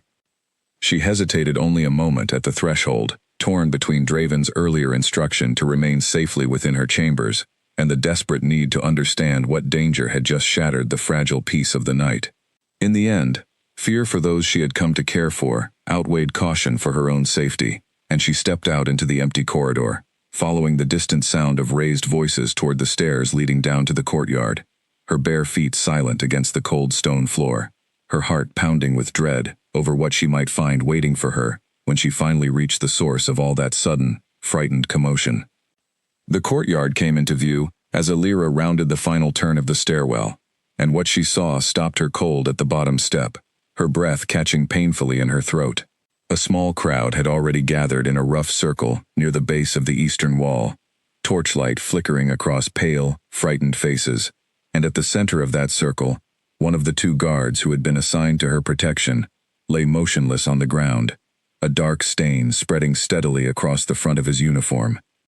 "He's alive," Bridget's voice called out sharply, already kneeling beside the fallen guard, her hands moving with the same swift, practiced efficiency Alira had witnessed during her own recovery. But barely. Someone attacked him. "Move back. Give me room to work." Alira pushed forward through the gathered onlookers before she could think better of it, her stomach twisting with a horrible mixture of guilt and fear as she recognized the young guard's face, a man she had exchanged brief, friendly words with only that afternoon, while he stood dutiful watch outside her chamber door. Blood pooled dark and slick beneath him on the cold stone, and Bridget worked quickly to stem the bleeding, her weathered hands steady despite the obvious severity of the wound. "What happened?" Alira asked, her voice trembling as she crouched nearby, careful to stay clear of Bridget's working hands. "We don't yet know," Owen said grimly, appearing suddenly at her shoulder, his expression tight with barely controlled alarm. "He was found like this only minutes ago by the 2nd guard on rotation. No one saw the attacker, and he hasn't been conscious enough to tell us anything useful." Draven arrived moments later, his expression transforming instantly into something fierce and dangerous the moment his eyes swept across the scene before him, taking in the wounded guard, the frightened crowd, and finally, with visible alarm, Alira's presence standing exposed and unguarded in the middle of it all. "You should not be out here," he said sharply, closing the distance between them in a few swift strides, his hands settling protectively on her shoulders, as though to physically shield her from whatever unseen danger still lingered nearby. "Where are the rest of your guards?" "I don't know," Alira admitted, her voice small. "They weren't outside my door when I woke to the noise. I came down to see what had happened." Draven's jaw tightened further, a muscle feathering visibly along his clenched jaw as he processed this new, troubling detail. "Owen, find the 2nd guard immediately. I want to know exactly where he was standing and why he did not raise an alarm the moment his partner went missing from his post." Owen nodded sharply and moved off at once to carry out the order, leaving Draven and Alira standing together near the edge of the gathered crowd while Bridget continued her urgent work over the wounded man. "This was no accident," Draven said quietly, his voice low enough that only Alira could hear the full weight of controlled fury threading through his words. "This was deliberate, a warning, or perhaps an attempt to draw guards away from your chambers entirely." "You think this is connected to Edmund?" Alira said, though it was less a question than a grim statement of shared understanding. "I think it confirms everything we feared," Draven said grimly, his gaze sweeping the shadowed courtyard once more, searching for any lingering sign of the attacker, who had already vanished back into the surrounding darkness. They are watching us closely, and they are willing to act with real violence, now that their plans have been threatened by discovery. This changes everything about how carefully we must proceed from here forward. The wounded guard was carried inside shortly after, Bridget hurrying alongside the makeshift stretcher, calling out instructions to her assistants as they moved. The gathered crowd slowly began to disperse, though whispered speculation followed in their wake, fear and uncertainty rippling outward through the castle, even as the immediate chaos of the moment began to settle. Draven did not release his protective grip on Alira's shoulders until they had returned safely inside the castle walls, his expression remaining tight, with barely restrained tension, throughout the walk back to her chambers. "I am doubling your protection," he said firmly once they reached her door. "4 guards, rotating in pairs, and I want at least one stationed within sight of your window at all times as well." "Draven," Alira said softly, reaching out to touch his arm, feeling the tension coiled beneath his skin, even through the simple contact. "This isn't your fault. You couldn't have known Edmund would act so quickly, or so violently." "I should have anticipated it," he said, frustration and self-directed anger evident in every clipped word. "I knew he was dangerous the moment Kara brought her information forward. I should have moved against him immediately, rather than taking time to gather further proof. And if you had moved too quickly, without sufficient evidence, he might have simply denied everything and continued his plans in secret, perhaps even more carefully hidden than before," Alira pointed out gently. "You made a reasonable decision with the information you had at the time. This attack only proves how right we were to be concerned in the first place." Draven studied her for a long moment, something in his expression softening slightly beneath the weight of her calm, reasonable words. "You have a remarkable ability to offer comfort even in the midst of genuine danger," he said quietly. "I learned it from watching my mentor tend to frighten patients," Alira said, a faint tired smile touching her lips despite everything. "Panic rarely helps anyone heal faster." Despite the lingering fear and tension gripping the castle in the attack's immediate aftermath, Draven remained beside her a while longer that night, neither of them quite willing to part ways so soon after such a stark, violent reminder of the danger now surrounding them both. When he finally did take his leave, ensuring first that her newly doubled guard detail stood properly in place, Alira found sleep elusive for the remainder of the night, her mind circling endlessly around the wounded guard's pale, blood-streaked face, and the cold, certain knowledge that whatever conspiracy Edmund had woven now extended well beyond quiet political scheming into something far more immediately dangerous for everyone caught within its widening reach. Owen returned to Draven's study just before dawn, his expression grim as he delivered the results of his investigation into the missing second guard. He claims he was lured away from his post by a false message, supposedly from Bridget, requesting his assistance with an urgent matter in the Eastern Wing, Owen reported. By the time he realized the message was false and returned to his position, he found his partner already down and bleeding. "Do you believe him?" Draven asked, his voice sharp with the exhaustion of a sleepless night, spent turning over every possible angle of the attack. "I do," Owen said carefully. His fear seemed genuine, and the timing of the false message matches precisely with when the attack must have occurred. Whoever orchestrated this knew enough about our internal procedures to forge a believable summons, which tells us something troubling in itself. It tells us Edmund has help within the castle staff, or close enough knowledge of our operations to fake it convincingly, Draven said grimly, pacing the length of his study with barely contained frustration. This is not simply a matter of one advisor's ambition.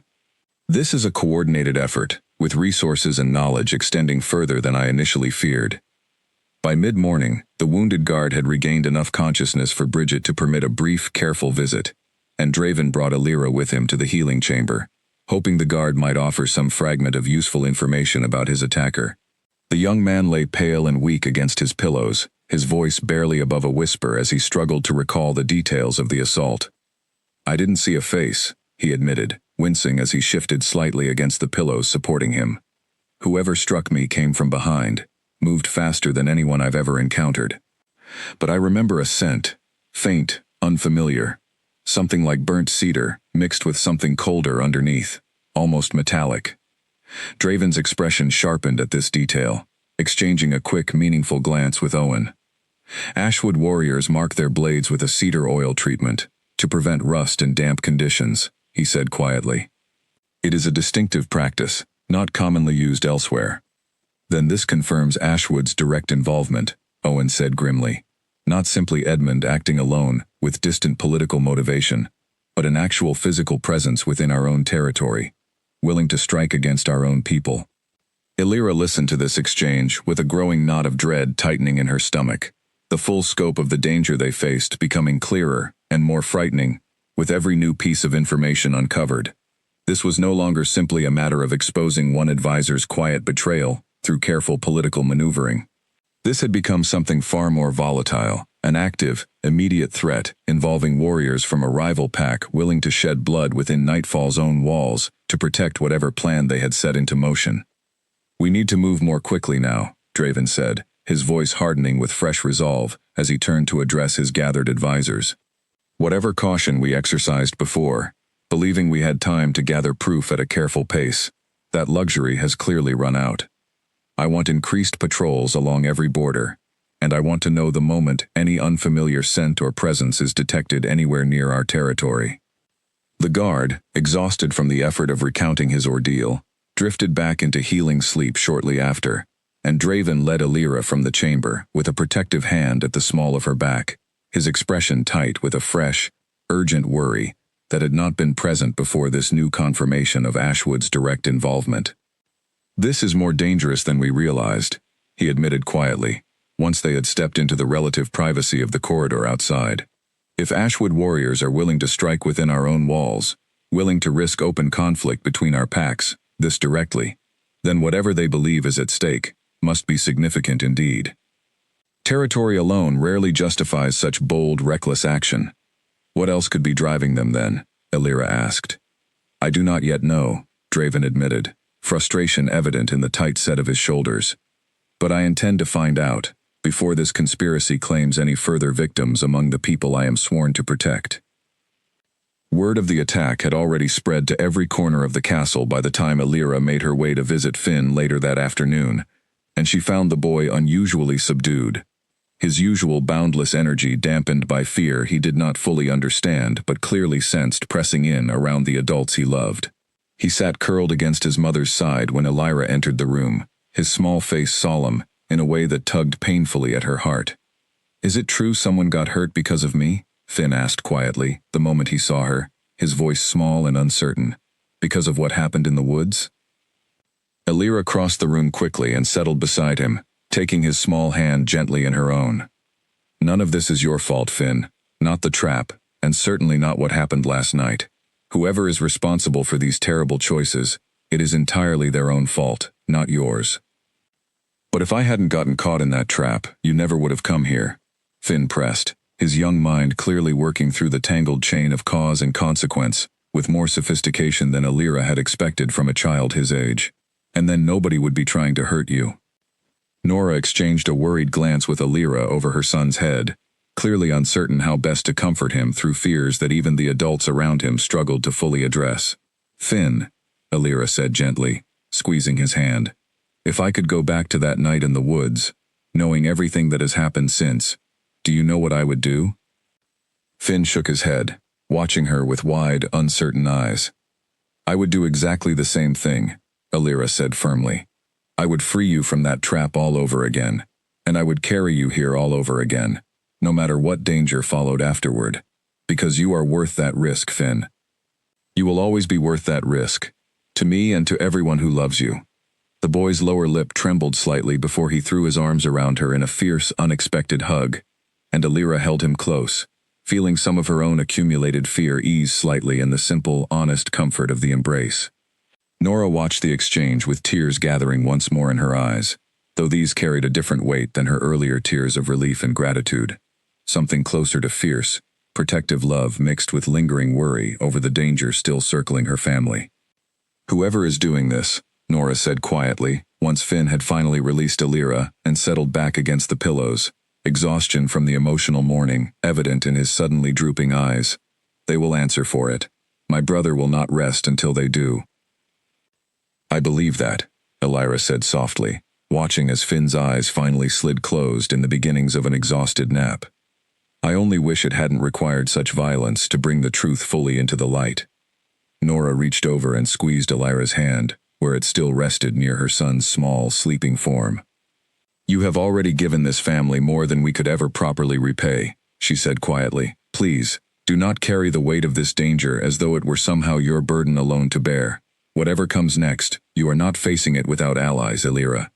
You have an entire pack standing behind you now, whether the Elder Council fully recognizes that truth yet or not." The quiet reassurance offered small but genuine comfort as the afternoon light slowly shifted across the room, and Elira remained a while longer, watching over the sleeping child and finding, despite the danger still pressing in from every side, a fierce and unexpected sense of belonging settling more firmly into her chest with every passing day she spent within these unfamiliar walls that had somehow, gradually, begun to feel less like a strange kingdom and more like a home worth protecting, whatever the cost. 3 days after the attack in the courtyard, Kara arrived at Elira's chambers just after sunset, breathless and pale, having clearly run the entire distance from wherever she had been keeping careful watch. "I saw him," she said without preamble, closing the door quickly behind her. "Edmund, leaving the castle grounds late last night, alone, dressed in traveling clothes rather than his usual formal attire." Elira's pulse quickened immediately. "Where did he go? Did you follow him?" "As far as I dared," Kara said, still catching her breath. "Toward the old mill, along the eastern border, the one abandoned for years now, since the last miller's family moved away after a bad harvest season. I didn't get close enough to see clearly who we met there, but I could make out the shapes of at least 2 other figures waiting near the entrance, and I caught that same strange scent the wounded guard described, something like burnt cedar carried on the night air." Elira wasted no time bringing this information directly to Draven, finding him still awake in his study, despite the late hour, poring over maps of the eastern border territories with Owen at his side. He listened to Kara's account with the same cold, focused intensity he had shown throughout the entire investigation, his expression hardening with grim determination the moment she finished speaking. "This is the confirmation we needed," he said, already moving toward the door, calling for his personal guard to assemble immediately.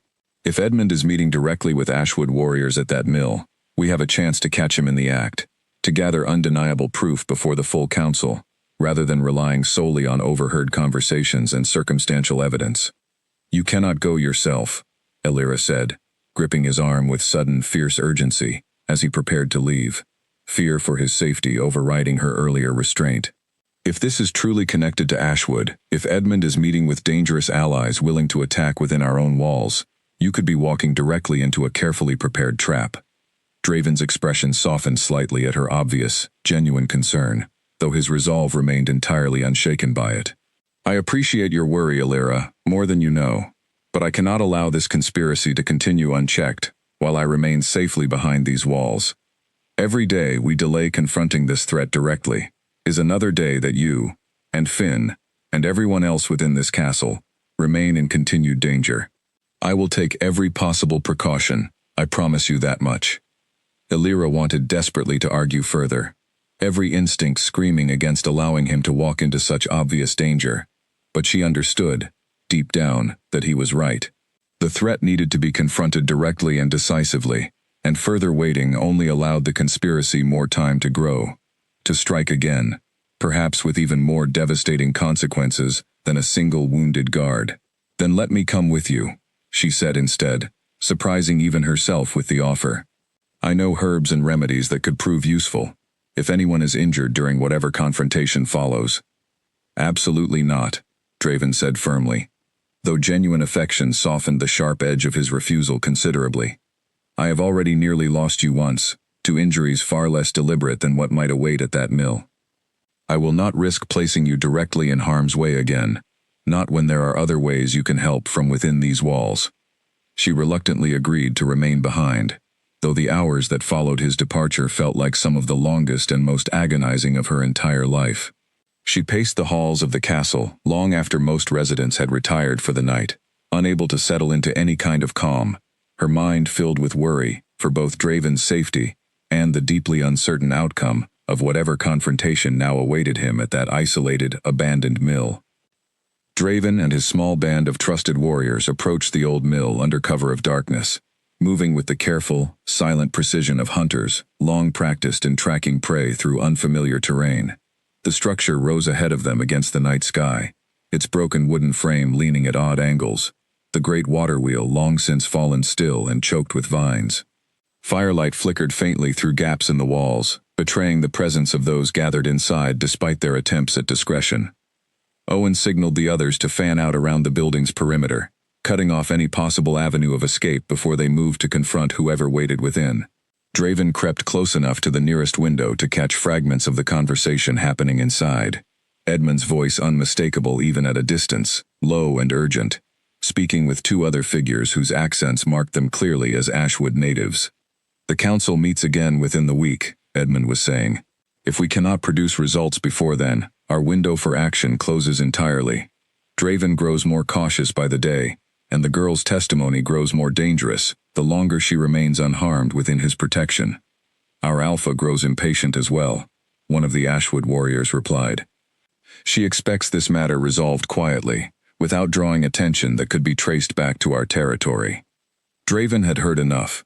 He gave the signal, and his warriors moved as one, breaking through the mill's rotted door and surrounding the startled conspirators before they could fully register what was happening. Chaos erupted immediately. One of the Ashwood warriors lunged for a blade at his hip, and Draven met the attack head-on, deflecting the strike with practiced ease, honed across decades of leading his pack through every manner of conflict.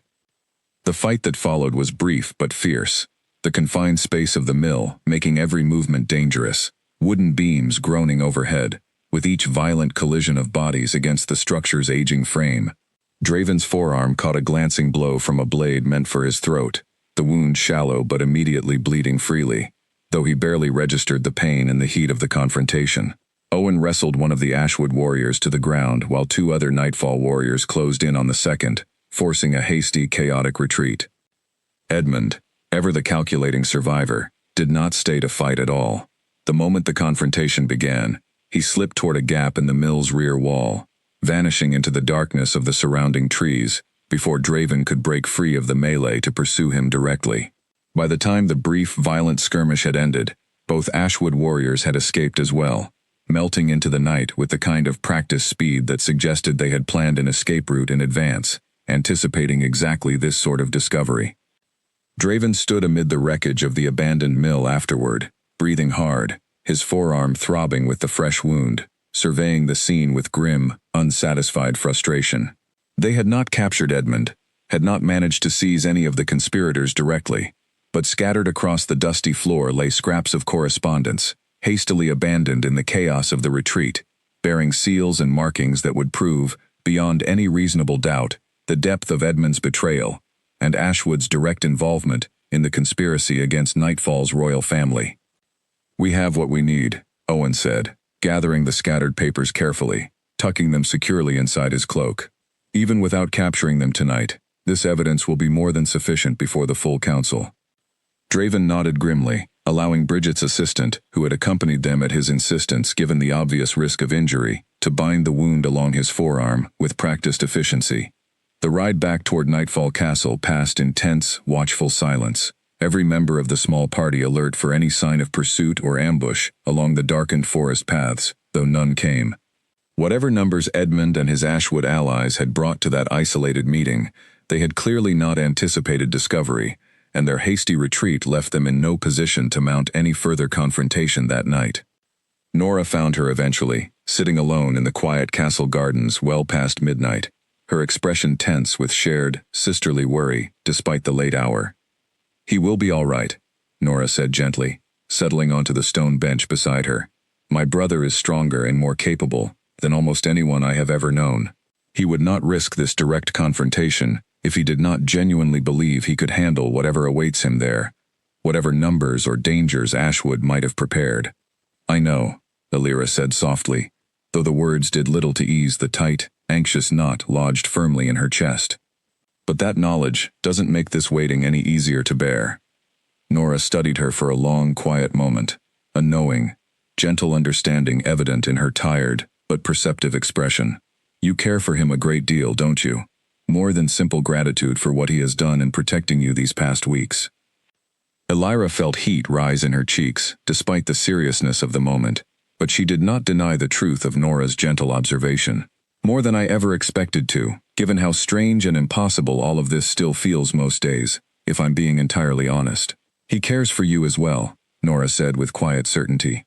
More than I have ever witnessed him care for anyone, in all the many years I have known my brother. Whatever happens with this dangerous conspiracy, whatever threats and complications still surround us now, I do not believe that particular truth is likely to change. Whatever else might. The words offered small but genuine comfort as the night stretched onward, the moon tracking slowly across the star-scattered sky above the castle gardens, and Elira remained there long after Nora had finally returned inside, watching the dark tree line beyond the castle walls, with anxious, unwavering attention, waiting desperately for any sign of Draven's safe return. It was well past the deepest hour of night, the sky already beginning to hint at the faintest gray promise of approaching dawn, when the distant sound of approaching horses finally broke the tense, heavy silence of the gardens. Elira rushed toward the castle gates without hesitation, her heart pounding with a fierce, overwhelming mixture of relief and lingering fear that only intensified as the returning party came fully into view beneath the flickering light of the gate torches. Draven dismounted first, and though he appeared visibly exhausted and carried a fresh, still bleeding wound along one forearm, he was unmistakably alive, and largely unharmed beyond that single injury. Elira ran to him without conscious thought, throwing her arms around him in a fierce, desperate embrace that seemed to catch them both equally by surprise, given the very public setting of the castle courtyard. "You're safe," she breathed against his chest, relief flooding through every part of her body in a dizzying wave. "I was so afraid, Draven. I don't think I've ever been so afraid in my entire life, waiting here not knowing what had happened to you." "I am safe," Draven confirmed, his arms wrapping around her in return, holding her close for a long, lingering moment, before finally pulling back, just enough to meet her eyes properly. "And we have gathered undeniable confirmation of everything we suspected. Edmund was indeed meeting directly with Ashwood representatives at that mill, planning to use both Finn's injury and now your continued presence here as justification for destabilizing our leadership and pressing their long-simmering territorial claims against our borders." "Did you manage to capture him?" Elira asked, pulling back slightly to properly assess the wound on his arm, her healer's instincts immediately taking over despite the emotional weight of the reunion. Draven's expression darkened slightly at the question. "He escaped before we could fully surround the mill, along with his Ashwood allies, though not without significant cost to their numbers. We have proof now, undeniable evidence of his betrayal, that will hold up before the full Elder Council. It is only a matter of time before we track him down completely and bring him to proper justice for everything he has done."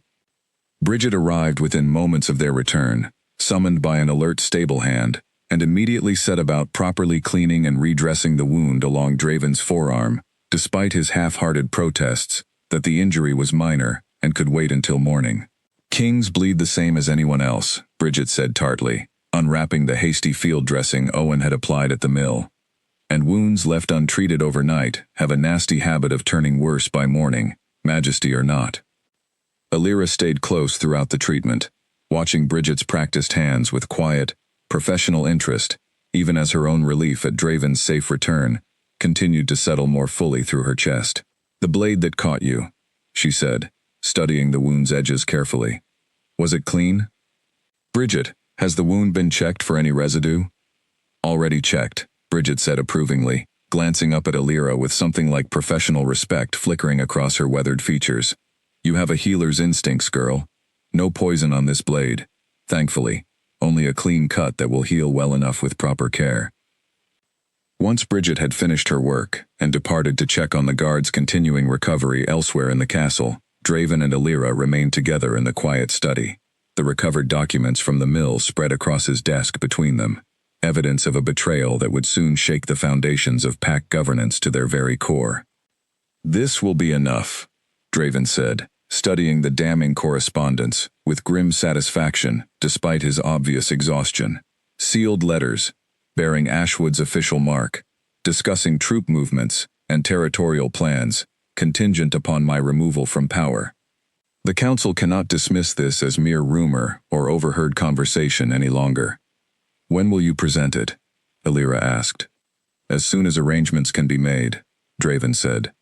I intend to call for a formal council with Ashwood's Alpha directly, presenting this evidence publicly, leaving them no room to continue denying Edmund's involvement without risking their own credibility among every other pack who will inevitably hear of these proceedings. Illyra studied the tired lines etched across his face, the exhaustion evident beneath his controlled, determined exterior. You should rest, she said gently. You've been through a great deal tonight, and there will be time enough tomorrow to plan the details of how best to proceed. Draven's expression softened at her quiet concern, some of the day's accumulated tension finally easing from his shoulders. Perhaps you're right, he admitted, though I find it difficult to rest easily, knowing Edmund remains free somewhere beyond these walls, desperate and increasingly cornered by everything we've uncovered tonight. A cornered man is dangerous, Illyra agreed quietly, but he is also, I think, more likely to make mistakes born of desperation than careful planning. Whatever comes next, we will face it as we have faced everything else these past weeks, together. Draven reached across the desk and took her hand gently in his own, the simple contact carrying a weight of shared understanding and quiet affection that needed no further words to express. Together, he agreed softly, echoing the word that had become something of a quiet promise between them in recent days. Miles away, deep within the shadowed reaches of Ashwood territory, Edmund pressed a hand against the stitch burning in his side as he finally slowed his desperate flight through unfamiliar forest, his breath ragged, his mind racing through the ruins of a plan that had taken him years of careful, patient work to construct. The correspondence. He had left the correspondence scattered across the mill floor in his haste to escape, evidence that would now surely find its way into Draven's hands, evidence that would strip away every careful denial he might otherwise have offered before the council. He found the two surviving Ashwood warriors waiting near the agreed rendezvous point, both nursing minor wounds from the brief, chaotic skirmish, their expressions tight with the same grim understanding that had settled over Edmund the moment he realized what he had left behind in his panic. They have the letters, Edmund said without preamble, his voice tight with barely controlled fury, directed as much at himself as at the warriors who had failed to secure a clean escape. Every plan we discussed, every arrangement between myself and your Alpha, laid bare for Draven to present before the full council. Then we are finished, one of the warriors said grimly. Yvette will not shield us from this exposure. She will deny all knowledge, distance herself entirely, and leave us to face Nightfall's justice alone, rather than risk open war over our failure. Edmund said nothing for a long moment, staring back through the dark trees toward the direction of Nightfall Castle, weighing the narrowing options still available to him. Flight offered only temporary safety at best. Surrender guaranteed swift and certain punishment for treason against his own pack. There remained, perhaps, only one path forward that might yet salvage something from the ruins of his carefully constructed ambitions. One final, desperate gambit that would require every remaining resource he could still command. We are not finished, he said finally, a cold, calculating resolve settling back into his voice, despite the chaos of the night's failure. Not yet. If we cannot remove the girl quietly, we will simply need to ensure her testimony never reaches that council at all, whatever it requires to guarantee her silence. The warriors exchanged uneasy glances at the darker implication threading through his words, but neither voiced open objection, understanding well enough that their own fates were now bound irrevocably to whatever desperate plan their conspirator chose to pursue next. The night stretched on around them, cold and unforgiving, as three men who had already gambled everything on a failed conspiracy began quietly plotting one final, dangerous move against a castle that had no idea how close the true danger still loomed. The days following Draven's confrontation at the old mill passed in tense, watchful anticipation throughout Nightfall Castle. Edmund had vanished entirely, along with the surviving Ashwood conspirators, and despite Owen's best efforts to track their movements through the surrounding forests, no clear trail emerged to indicate where they had taken refuge. The castle remained on high alert, warriors stationed at every entrance, patrols doubled along every border, everyone waiting with barely restrained tension for whatever desperate move Edmund and his allies might attempt next. Illyra found herself growing restless under the constant, careful watchfulness surrounding her now, though she understood completely the necessity behind it. She spent much of her time with Finn, whose leg had healed enough that he could once again shift freely between his human and wolf forms, bounding energetically around the castle gardens with a renewed joy that offered a welcome, if temporary, distraction from the tension gripping the rest of the household in Edmund's continued absence. "Uncle Draven seems different lately," Finn observed one quiet afternoon as they sat together beneath a large, spreading tree, the boy resting after an enthusiastic game of chase, with several other young shifters from neighboring households. "Happier, I think, even with everything that's happened these past weeks." Alira smiled softly at the boy's unexpectedly perceptive observation, though she did not fully elaborate on the complicated, tender feelings that had continued growing steadily between herself and the Alpha King, feelings she had not yet found the courage to fully name aloud, even to herself, given everything else demanding their attention. "Perhaps he is," she said simply. That evening, Draven found her in the castle library, a quiet, expansive room, lined with towering shelves of books that she had come to genuinely love exploring during her recovery, losing herself for hours at a time, in histories and stories of a world she was only just beginning to understand. He carried a serious expression as he entered, and Alira's stomach tightened immediately with fresh concern. "We received word this afternoon," he said, without preamble, settling into the chair beside her. "Edmund has taken refuge within Ashwood territory itself. Their Alpha has refused to hand him over directly, claiming there is insufficient proof of any official wrongdoing, sanctioned by Ashwood as a pack. Despite the letters you recovered from the mill?" Alira asked, surprise and frustration coloring her voice. "Yvette claims Edmund acted entirely alone in seeking out individual Ashwood warriors, without her official knowledge or sanction," Draven said, frustration evident beneath his controlled exterior. "A convenient claim that allows her to distance herself and her pack from any direct accountability, while still providing Edmund a place to hide from Nightfall's justice. What does that mean for us now?" Alira asked. "It means the situation has become considerably more complicated," Draven admitted, running a tired hand through his dark hair.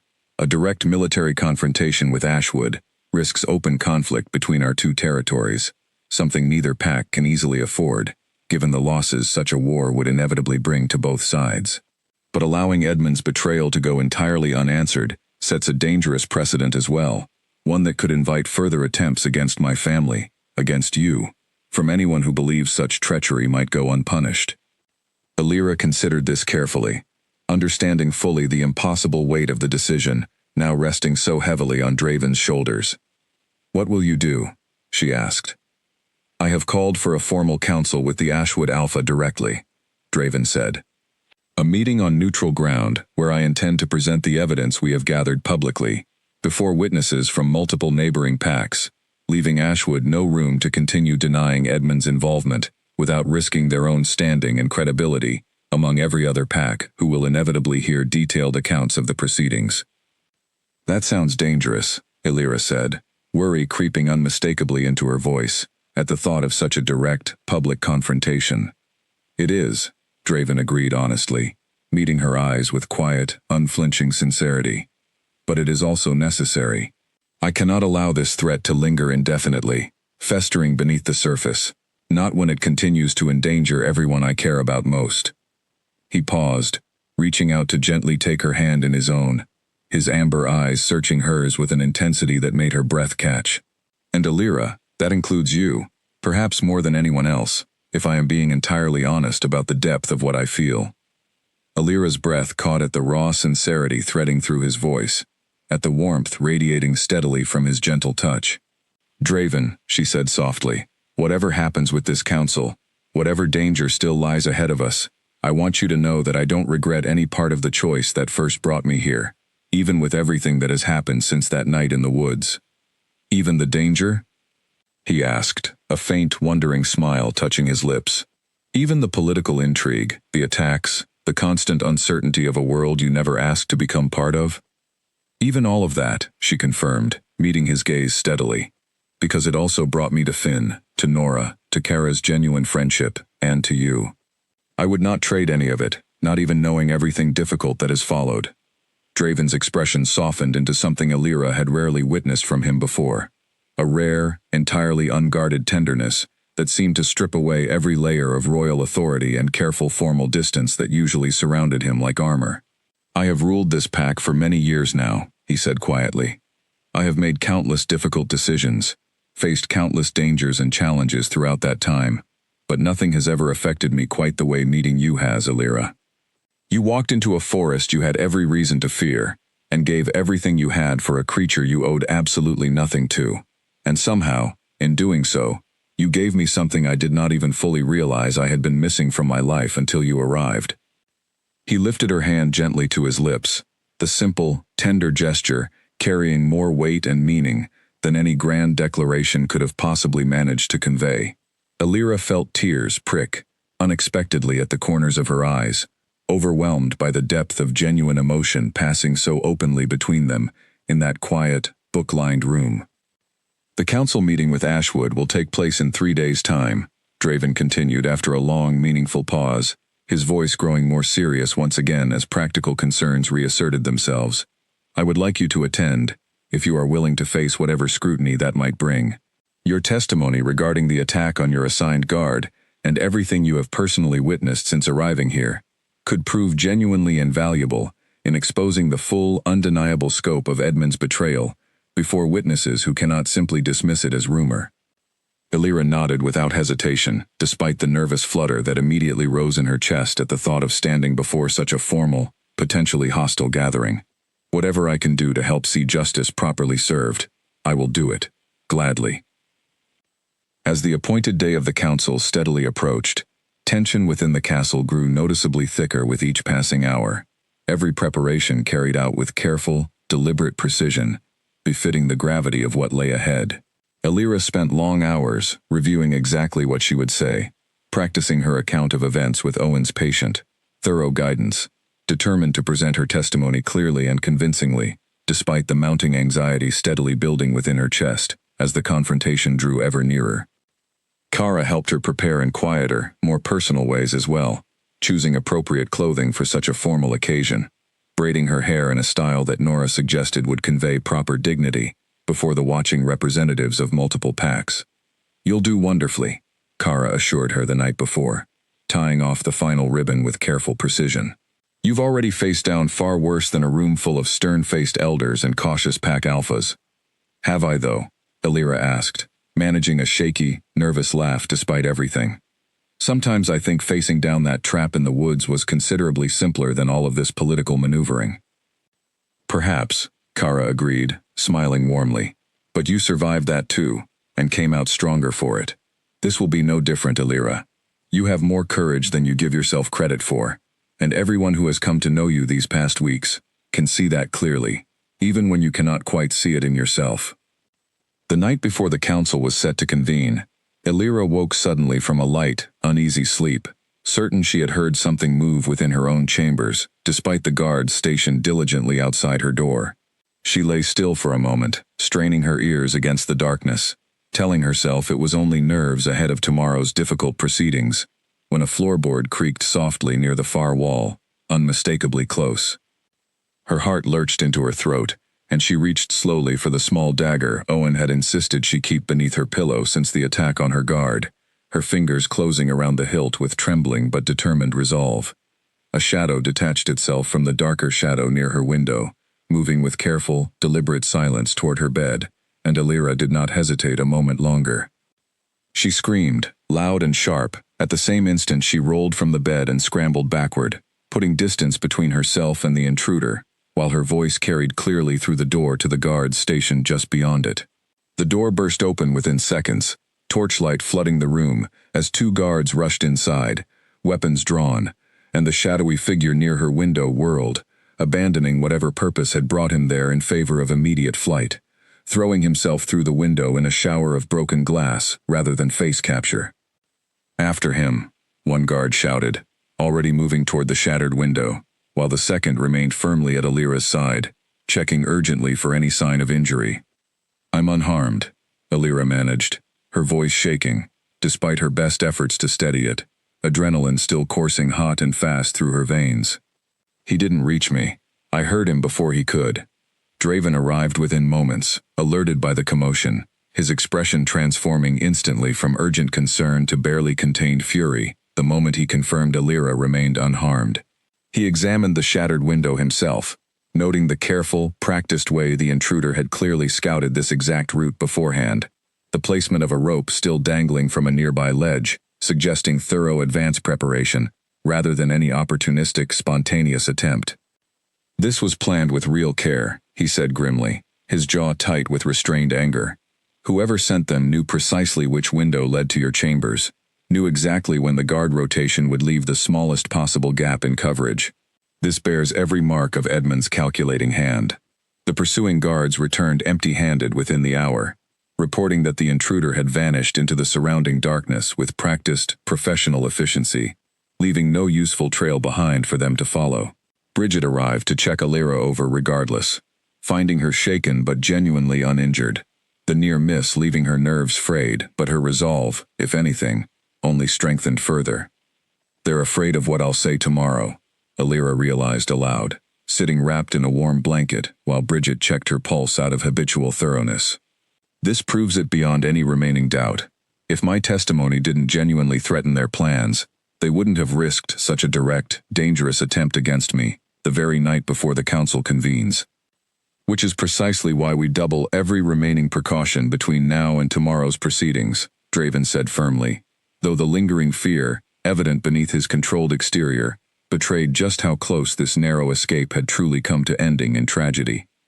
You will not leave my sight again before this council concludes, Alira. I nearly lost you tonight, through a single moment's gap in vigilance, and I do not intend to allow anything close to that possibility again.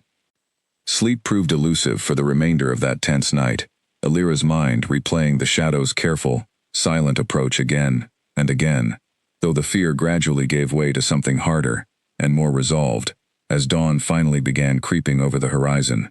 Whatever desperate lengths Edmund and his remaining allies were now willing to go to silence her, she found that fear only strengthened her determination to see him properly answer for every choice he had made, before the full weight of the assembled council, and every witness who would hear the undeniable truth laid bare. On the morning the council was finally set to convene, Draven found her one final time in the quiet garden, before they departed together for the neutral meeting grounds, where the pivotal confrontation would soon take place. Whatever happens today, he said, taking both her hands firmly in his own, his amber eyes holding hers with unwavering, steady confidence. Know that you have already proven yourself far braver than anyone could ever have reasonably expected, and that I remain deeply grateful, not only for what you did for Finn on that fateful night, but for everything you have continued to give since, including your unwavering willingness to stand beside me through all of this difficult, dangerous business. We'll face it together, Alira said firmly, drawing genuine strength from the quiet, steady certainty of his presence beside her, just as she had so many times already throughout these past turbulent weeks. Together, they set out toward the distant neutral grounds where Ashwood's Alpha waited, carrying with them the damning evidence of betrayal, the considerable weight of mounting political tension between two powerful, long uneasy pacts, and the fragile, steadily deepening bond that had grown so unexpectedly between a simple human healer's apprentice and the formidable Alpha King who had once found her, unconscious and dying, at the very edge of his forbidden, hidden kingdom. The neutral grounds where the council convened lay in a wide, open clearing along the ancient border between Nightfall and Ashwood territories, a place chosen generations ago for its careful distance from either pack's central stronghold, meant to ensure genuine fairness in matters that required both sides to negotiate as true equals, rather than under the shadow of either territory's home advantage. Alira stood beside Draven, as representatives from both packs gathered slowly beneath the wide-open sky, the tension in the air thick enough to feel like a physical weight, pressing steadily against her chest with every passing minute. Word of the previous night's attempted attack had spread quickly among the gathered Nightfall delegation, and Alira could feel curious, sympathetic glances directed her way from warriors and advisors alike as she took her place near Draven's side, her testimony prepared and rehearsed, though her nerves remained frayed from the sleepless night behind her. The Ashwood Alpha, a stern-featured woman named Yvette, with sharp, calculating eyes and silver-streaked dark hair, pulled back in a severe braid, Arrived flanked by her own advisors, her expression carefully composed, despite the obvious seriousness of the accusations she knew were about to be laid formally before her and every gathered witness. Edmund stood among her party as well, positioned carefully at the rear, his gaze pointedly avoiding both Illyra and Draven entirely, his posture rigid with barely concealed tension despite his obvious attempts at maintaining outward composure. Draven began the proceedings by presenting the accumulated evidence methodically and with careful, deliberate clarity, detailing the deliberate trap that had first injured Finn, the overheard conversation Kara had bravely witnessed and reported, the violent attack on the assigned guard, the confirmed secret meetings between Edmund and Ashwood representatives at the abandoned mill, and finally, the desperate failed attempt against Illyra's life only the previous night. Each piece of evidence built steadily upon the last, painting an increasingly damning, undeniable picture before the assembled representatives of multiple watching packs. When it came time for Illyra's testimony, she stepped forward, despite the nervous fluttering still lingering in her chest, recounting everything she had witnessed and personally experienced since the night she first found Finn caught helpless in that hunter's trap, her voice growing steadily more confident and clear with every carefully chosen word she spoke. "I did not know, when I first found him, that he was anything more than an ordinary wolf cub," she said, addressing the gathered council directly, her gaze sweeping across the assembled faces with newfound, hard-won courage. "I only knew that he needed help, and I gave what I could, without thought for my own safety in that moment. Everything that has happened since then, the attack on my assigned guard, the danger surrounding my continued presence here, and now the attempt made against my own life only last night, has only confirmed beyond any reasonable doubt that someone within these territories was willing to harm an innocent child, and to threaten further violence, simply to serve their own personal political ambitions." Yvette listened carefully throughout the entire lengthy presentation, her expression growing increasingly troubled as the mounting evidence steadily accumulated before her, until finally, she turned toward Edmund with cold, unmistakable disapproval evident in every line of her stern features. "You assured me this matter would remain entirely contained," she said sharply, her voice carrying clearly across the tense, silent clearing. "You assured me there would be no clear, undeniable evidence linking Ashwood formally to any wrongdoing in this affair." Edmund's carefully maintained composure finally cracked visibly under the combined weight of her open scrutiny and the overwhelming evidence now laid bare before every gathered witness. "I did what I believed was genuinely necessary," he said, his voice tight with a volatile mixture of defiance and mounting desperation. "Draven's rule has grown too cautious, too accommodating toward dangerous outsiders in recent years. I believed a change in leadership, however it ultimately came about, would serve our pack's true long-term interests far better than his increasingly permissive policies. By deliberately endangering a child?" Nora's voice rang out sharply from where she stood among the gathered Nightfall delegation, unable to hold back her fierce protective fury any longer despite the formal setting. "By nearly costing an innocent woman her life, not once but twice now, simply because she showed my son basic kindness in his moment of desperate need." The council chamber, though open to the sky rather than enclosed by walls, seemed to fall into tense, heavy silence, as the full, undeniable weight of Edmund's betrayal settled slowly over everyone present, gathered representatives from multiple packs exchanging uneasy, troubled glances at the depth of treachery now exposed before them. Yvette, to her credit, did not attempt to defend Edmund's actions any further, recognizing quickly and pragmatically that any continued support for his conduct would only damage Ashwood's own standing significantly among the many watching packs who would soon carry word of these proceedings back to their own territories. "Edmund acted without my official knowledge or sanction," she stated firmly, addressing the gathered witnesses directly. "The warriors who assisted him did so outside proper pack authority, and they will answer to Ashwood's own justice for that particular breach of discipline and loyalty." "And Edmund himself," Draven pressed, his voice carrying the full weight of his authority as Alpha King. "He remains, by his own admission, a traitor to Nightfall, guilty of conspiring against my own family and endangering innocent lives within my protection." Yvette's jaw tightened, but she did not hesitate long before answering, understanding the political necessity of the moment clearly enough. "Edmund will be surrendered to Nightfall's justice," she announced finally, her voice carrying clearly across the wide clearing for every gathered witness to hear plainly. Ashwood formally denies any official sanction of his actions throughout this entire affair, and I extend our sincere, formal apologies to Nightfall for the considerable harm caused by his clear misuse of our territory as refuge from justified accountability. Draven accepted the formal declaration with solemn, measured authority, though Alira could see the quiet, profound relief evident beneath his composed exterior. Relief that the long, tense conflict had finally reached a resolution without escalating into the open, devastating warfare between packs that had seemed like such a genuine, terrifying possibility only days before this pivotal confrontation. As Edmund was led away under heavy guard, his ambitions and betrayal now finally exposed fully and answered for before witnesses from every neighboring pack, Alira felt the tension that had gripped her so tightly for weeks finally begin to properly ease, replaced gradually by a profound, overwhelming sense of relief, unlike anything she had experienced since first collapsing beside that ancient boundary stone so many weeks ago. She turned to find Draven watching her, his amber eyes filled with unmistakable warmth and open, genuine pride at everything she had accomplished throughout this long, difficult ordeal. "You were remarkable," he said softly, once the formal proceedings had properly concluded, and the gathered representatives from various packs began slowly dispersing back toward their respective territories. "Your courage today, your clarity under such intense scrutiny, it made all the genuine difference in ensuring proper justice was finally served in this matter. We did it together," Alira reminded him gently, echoing words they had shared together so many times already, throughout these past difficult, dangerous weeks.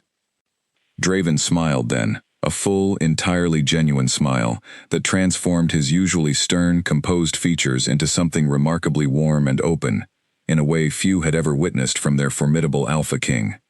"Together," he agreed. "As I hope we might continue to do, for a great deal longer still, if you remain willing to walk this path alongside me." Edmund's formal sentencing took place 3 days later, within the great hall of Nightfall Castle, before the full assembled Elder Council, rather than the wider gathering of neighboring packs who had witnessed his initial exposure. Alira attended alongside Nora and Owen, watching as the once proud, calculating advisor stood before judgment, stripped of every shred of his former authority and influence, his gray eyes downcast, his posture defeated, in a way that seemed almost unrecognizable compared to the confident, composed man who had once regarded her with such cold, calculating suspicion.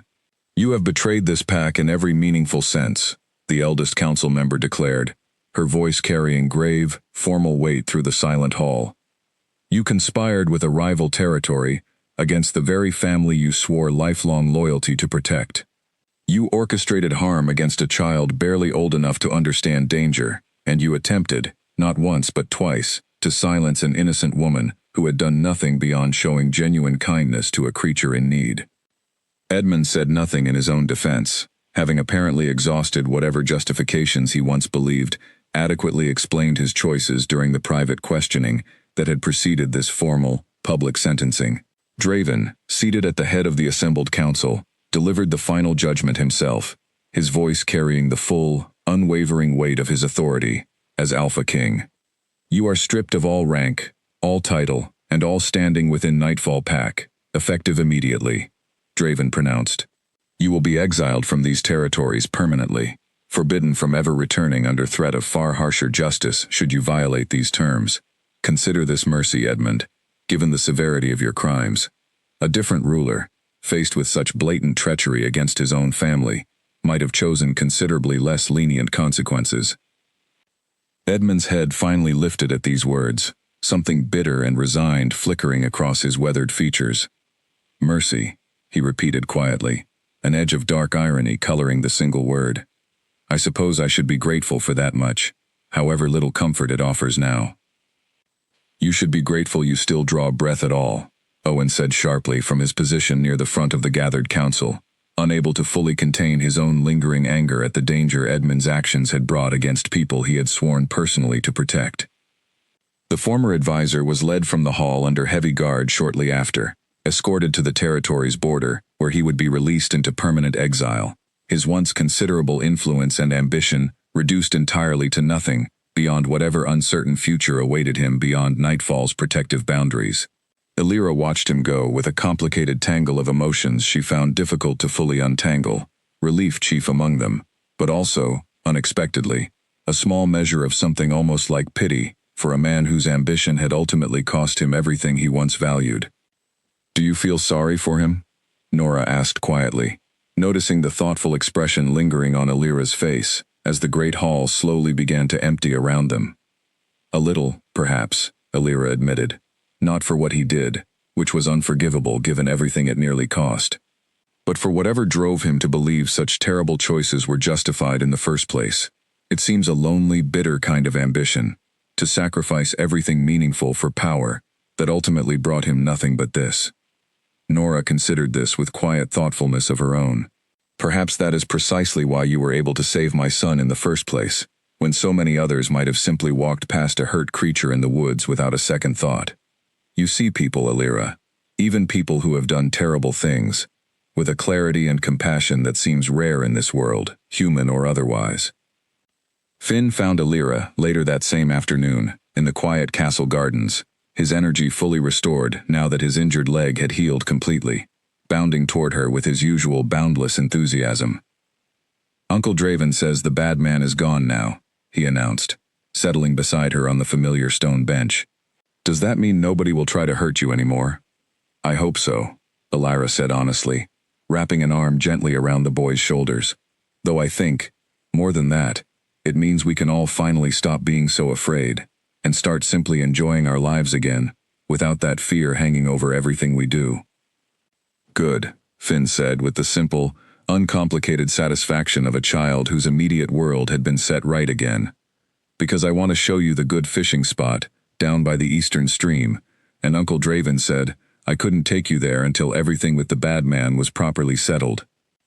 Illyra laughed, genuine warmth spreading through her chest at the boy's easy, resilient shift back toward simple childhood pleasures, now that the shadow of danger had finally lifted from their daily lives. "I would like that very much, Finn. Perhaps tomorrow, once I've had a proper rest from everything that's happened these past difficult weeks." That evening, as the castle settled into its first genuinely peaceful night since the conspiracy had first come to light, Draven sought out Illyra once more, finding her in the same quiet garden, where so much of their fragile, growing connection had first begun to bloom between them, despite everything working against it. The weight of danger and political intrigue that had hung so heavily over every previous conversation between them had finally lifted, leaving something lighter and more hopeful in its place. "It's strange," Illyra admitted, watching the last golden light of sunset paint the garden in warm, gentle colors. "After everything, all the fear and danger these past weeks, I find myself almost unable to remember what ordinary peace even feels like anymore." "Perhaps we should discover it together," Draven suggested quietly, settling beside her on the familiar stone bench, "now that we finally have the chance to do so without constant danger circling at every turn." Illyra's thoughts drifted, unexpectedly, to her old life beyond these castle walls, to the small village she had left behind, without ever truly deciding to leave it.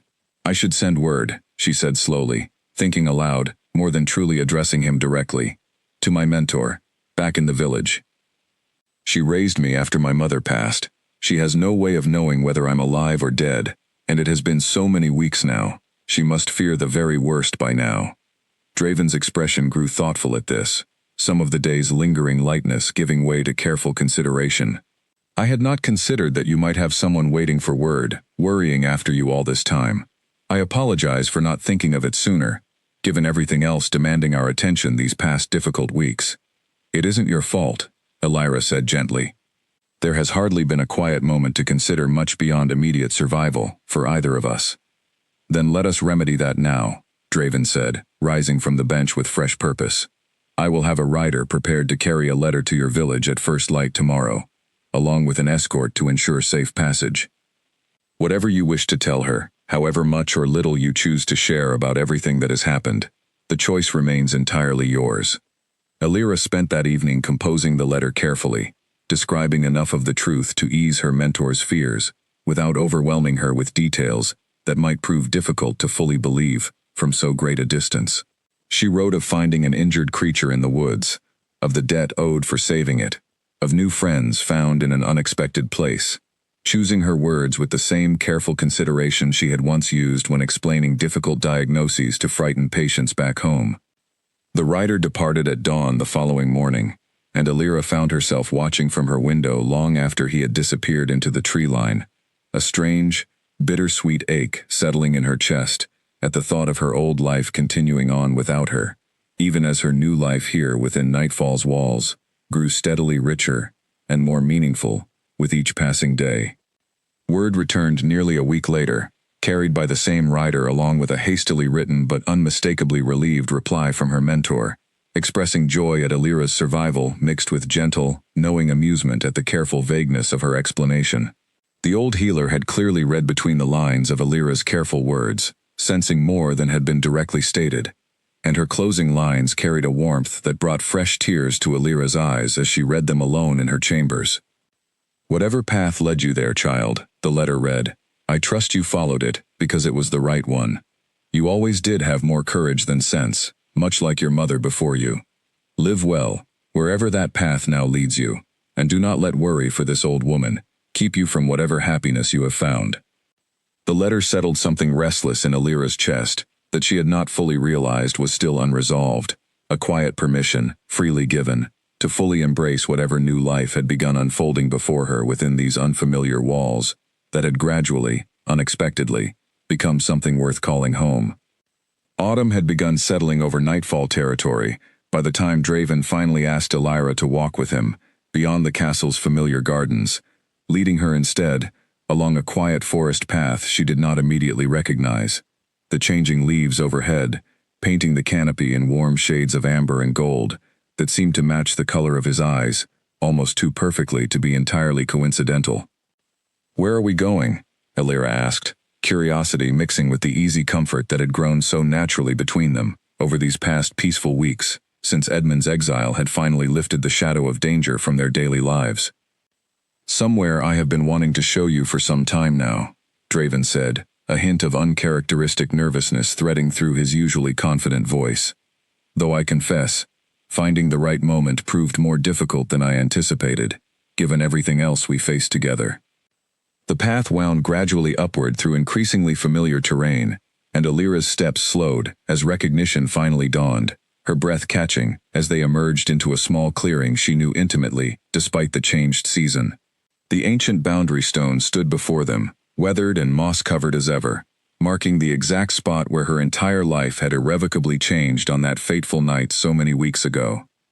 "You brought me back here," she said softly, memory washing over her in a complicated wave of emotion, equal parts fear and gratitude, and something else entirely, some deeper recognition of just how far she had traveled, both literally and in every other sense, since collapsing exhausted beside this very stone.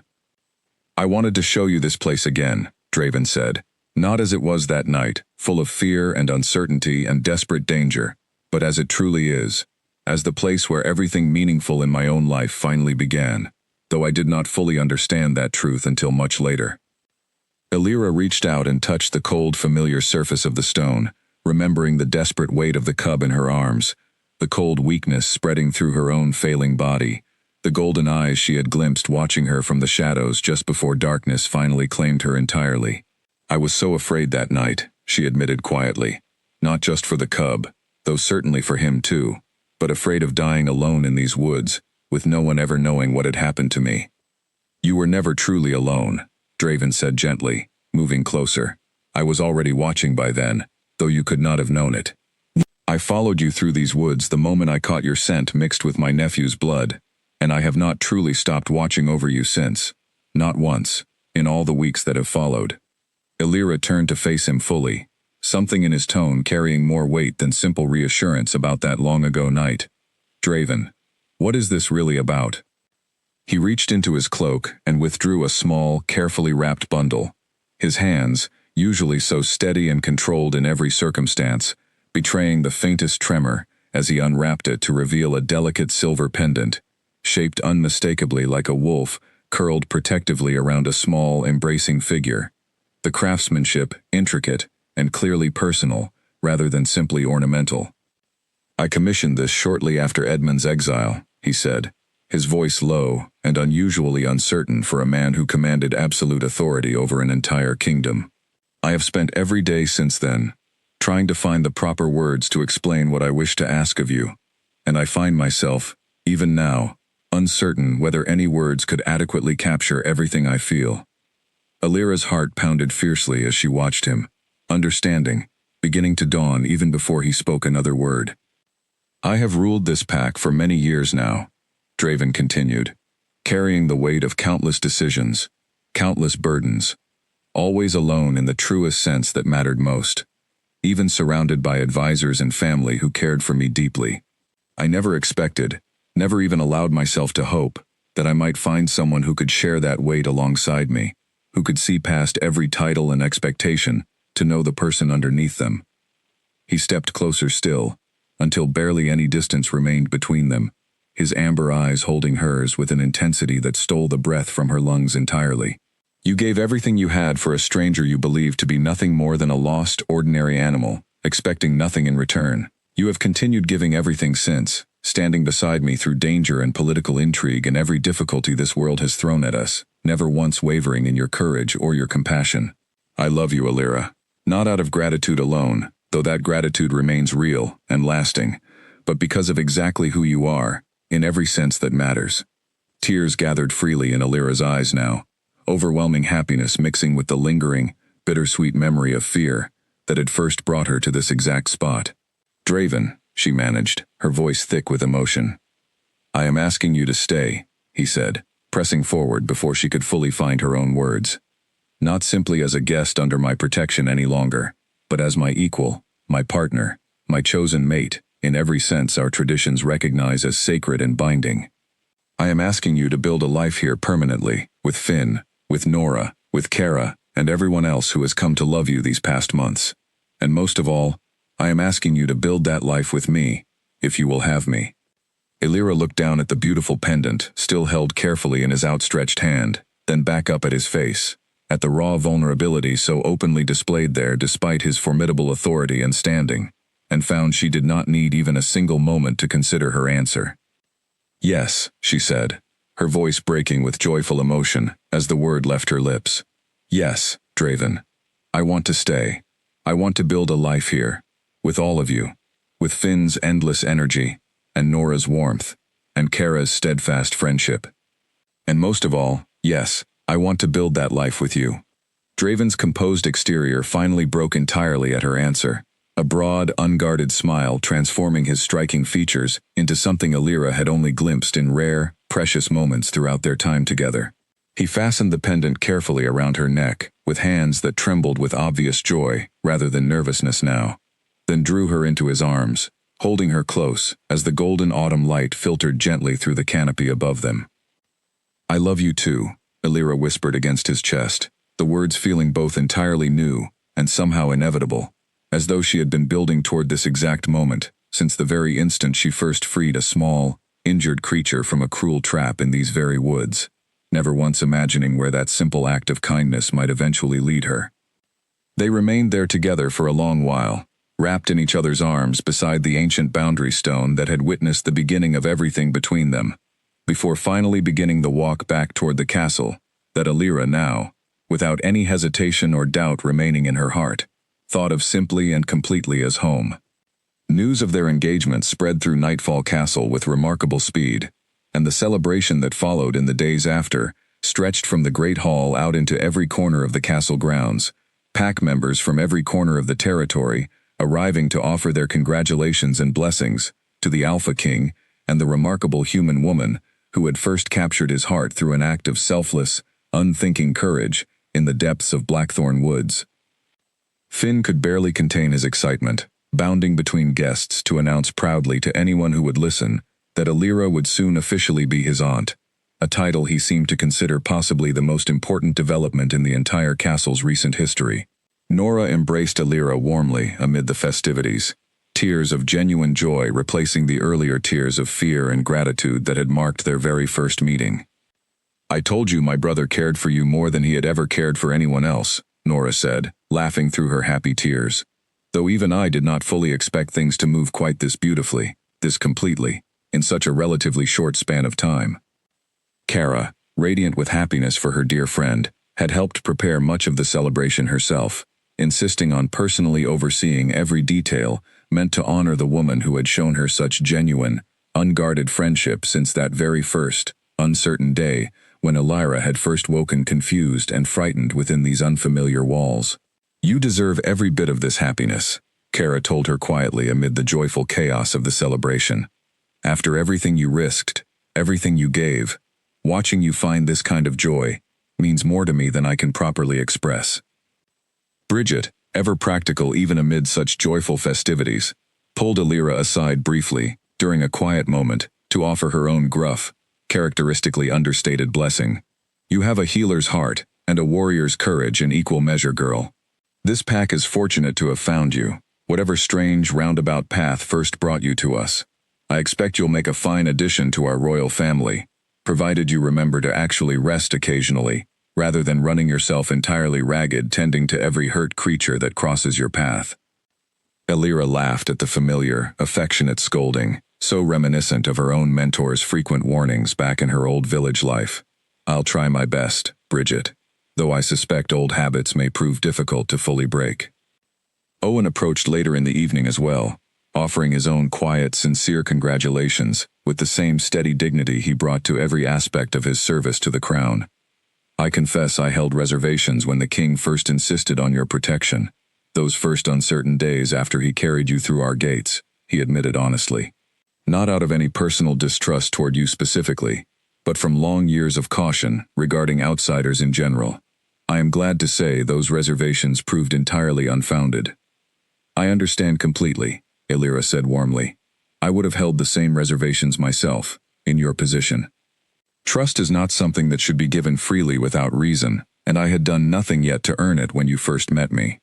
"You have earned it many times over since," Owen said simply, inclining his head with genuine respect before returning to the celebration to allow others their turn to offer congratulations. Even Yvette, the Ashwood Alpha, had sent formal word of congratulations upon hearing news of the engagement, along with a carefully worded acknowledgement that the peace between their two territories, though tested severely by Edmund's betrayal, remained intact and, if anything, strengthened by the transparent, honest way both packs had ultimately handled the difficult affair. Draven had shared this news with quiet satisfaction, recognizing it as one final, welcome confirmation that the darkest chapter of recent months had truly closed behind them, leaving nothing but opportunity ahead. As the celebration continued late into the evening, Draven found a quiet moment to draw Elira away from the joyful crowd, leading her out onto a balcony overlooking the castle grounds, where the last guests still celebrated below, warm firelight and laughter drifting up on the cool night air. He wrapped his arms around her from behind, resting his chin gently against the top of her head as they both looked out over the territory that would soon, officially, become entirely her own home, as much as it had always been his. "Do you have any regrets?" he asked quietly, genuine curiosity threading through the question, despite the joyful certainty of everything that had unfolded between them these past months.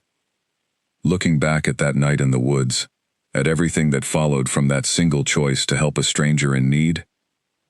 Elira considered the question seriously, thinking back over every difficult moment, every danger and fear she had faced since first crossing into Blackthorn Woods, that fateful night, in pursuit of nothing more than a rare healing herb. "No," she said finally, with complete and total certainty. "Not one single regret. Every difficulty led me here, to this exact moment, to this family, and this love I never could have imagined finding when I set out that evening, with nothing more than a basket of herbs, and no idea my entire life was about to change forever." Draven turned her gently in his arms so that she faced him fully, his amber eyes warm with love and quiet, contented happiness in the soft evening light. "Then let us build whatever comes next together," he said softly, grateful for that single choice to help a stranger, and everything wonderful, and difficult, and worthwhile that it has brought us both. Below them, the celebration continued on into the night, warm laughter and music drifting up through the cool autumn air, marking not simply the joyful announcement of a royal engagement, but the true beginning of a new chapter for an entire kingdom that had learned, through one remarkable woman's unwavering courage and selfless compassion, that the old fears and boundaries separating their world from the world beyond need not remain as rigid and unforgiving as they had always believed. Elira had entered Blackthorn Woods that fateful night, believing only that she was saving a small, wounded animal, giving the very last of her strength for a creature she thought held no true connection to her at all. She could never have imagined that single act of selfless kindness would lead her to an entire hidden kingdom, to a loving family who would come to cherish her as one of their own, and to a king who had looked past every difference and danger between them, to see, quite simply, the extraordinary, courageous woman she had always truly been. As the stars finally emerged fully across the clear night sky above Nightfall Castle, Elira stood wrapped securely in the warm circle of Draven's arms, surrounded by a family she had never once expected to find, and understood, with complete and unshakable certainty, that she had finally, truly, found exactly where she was always meant to be.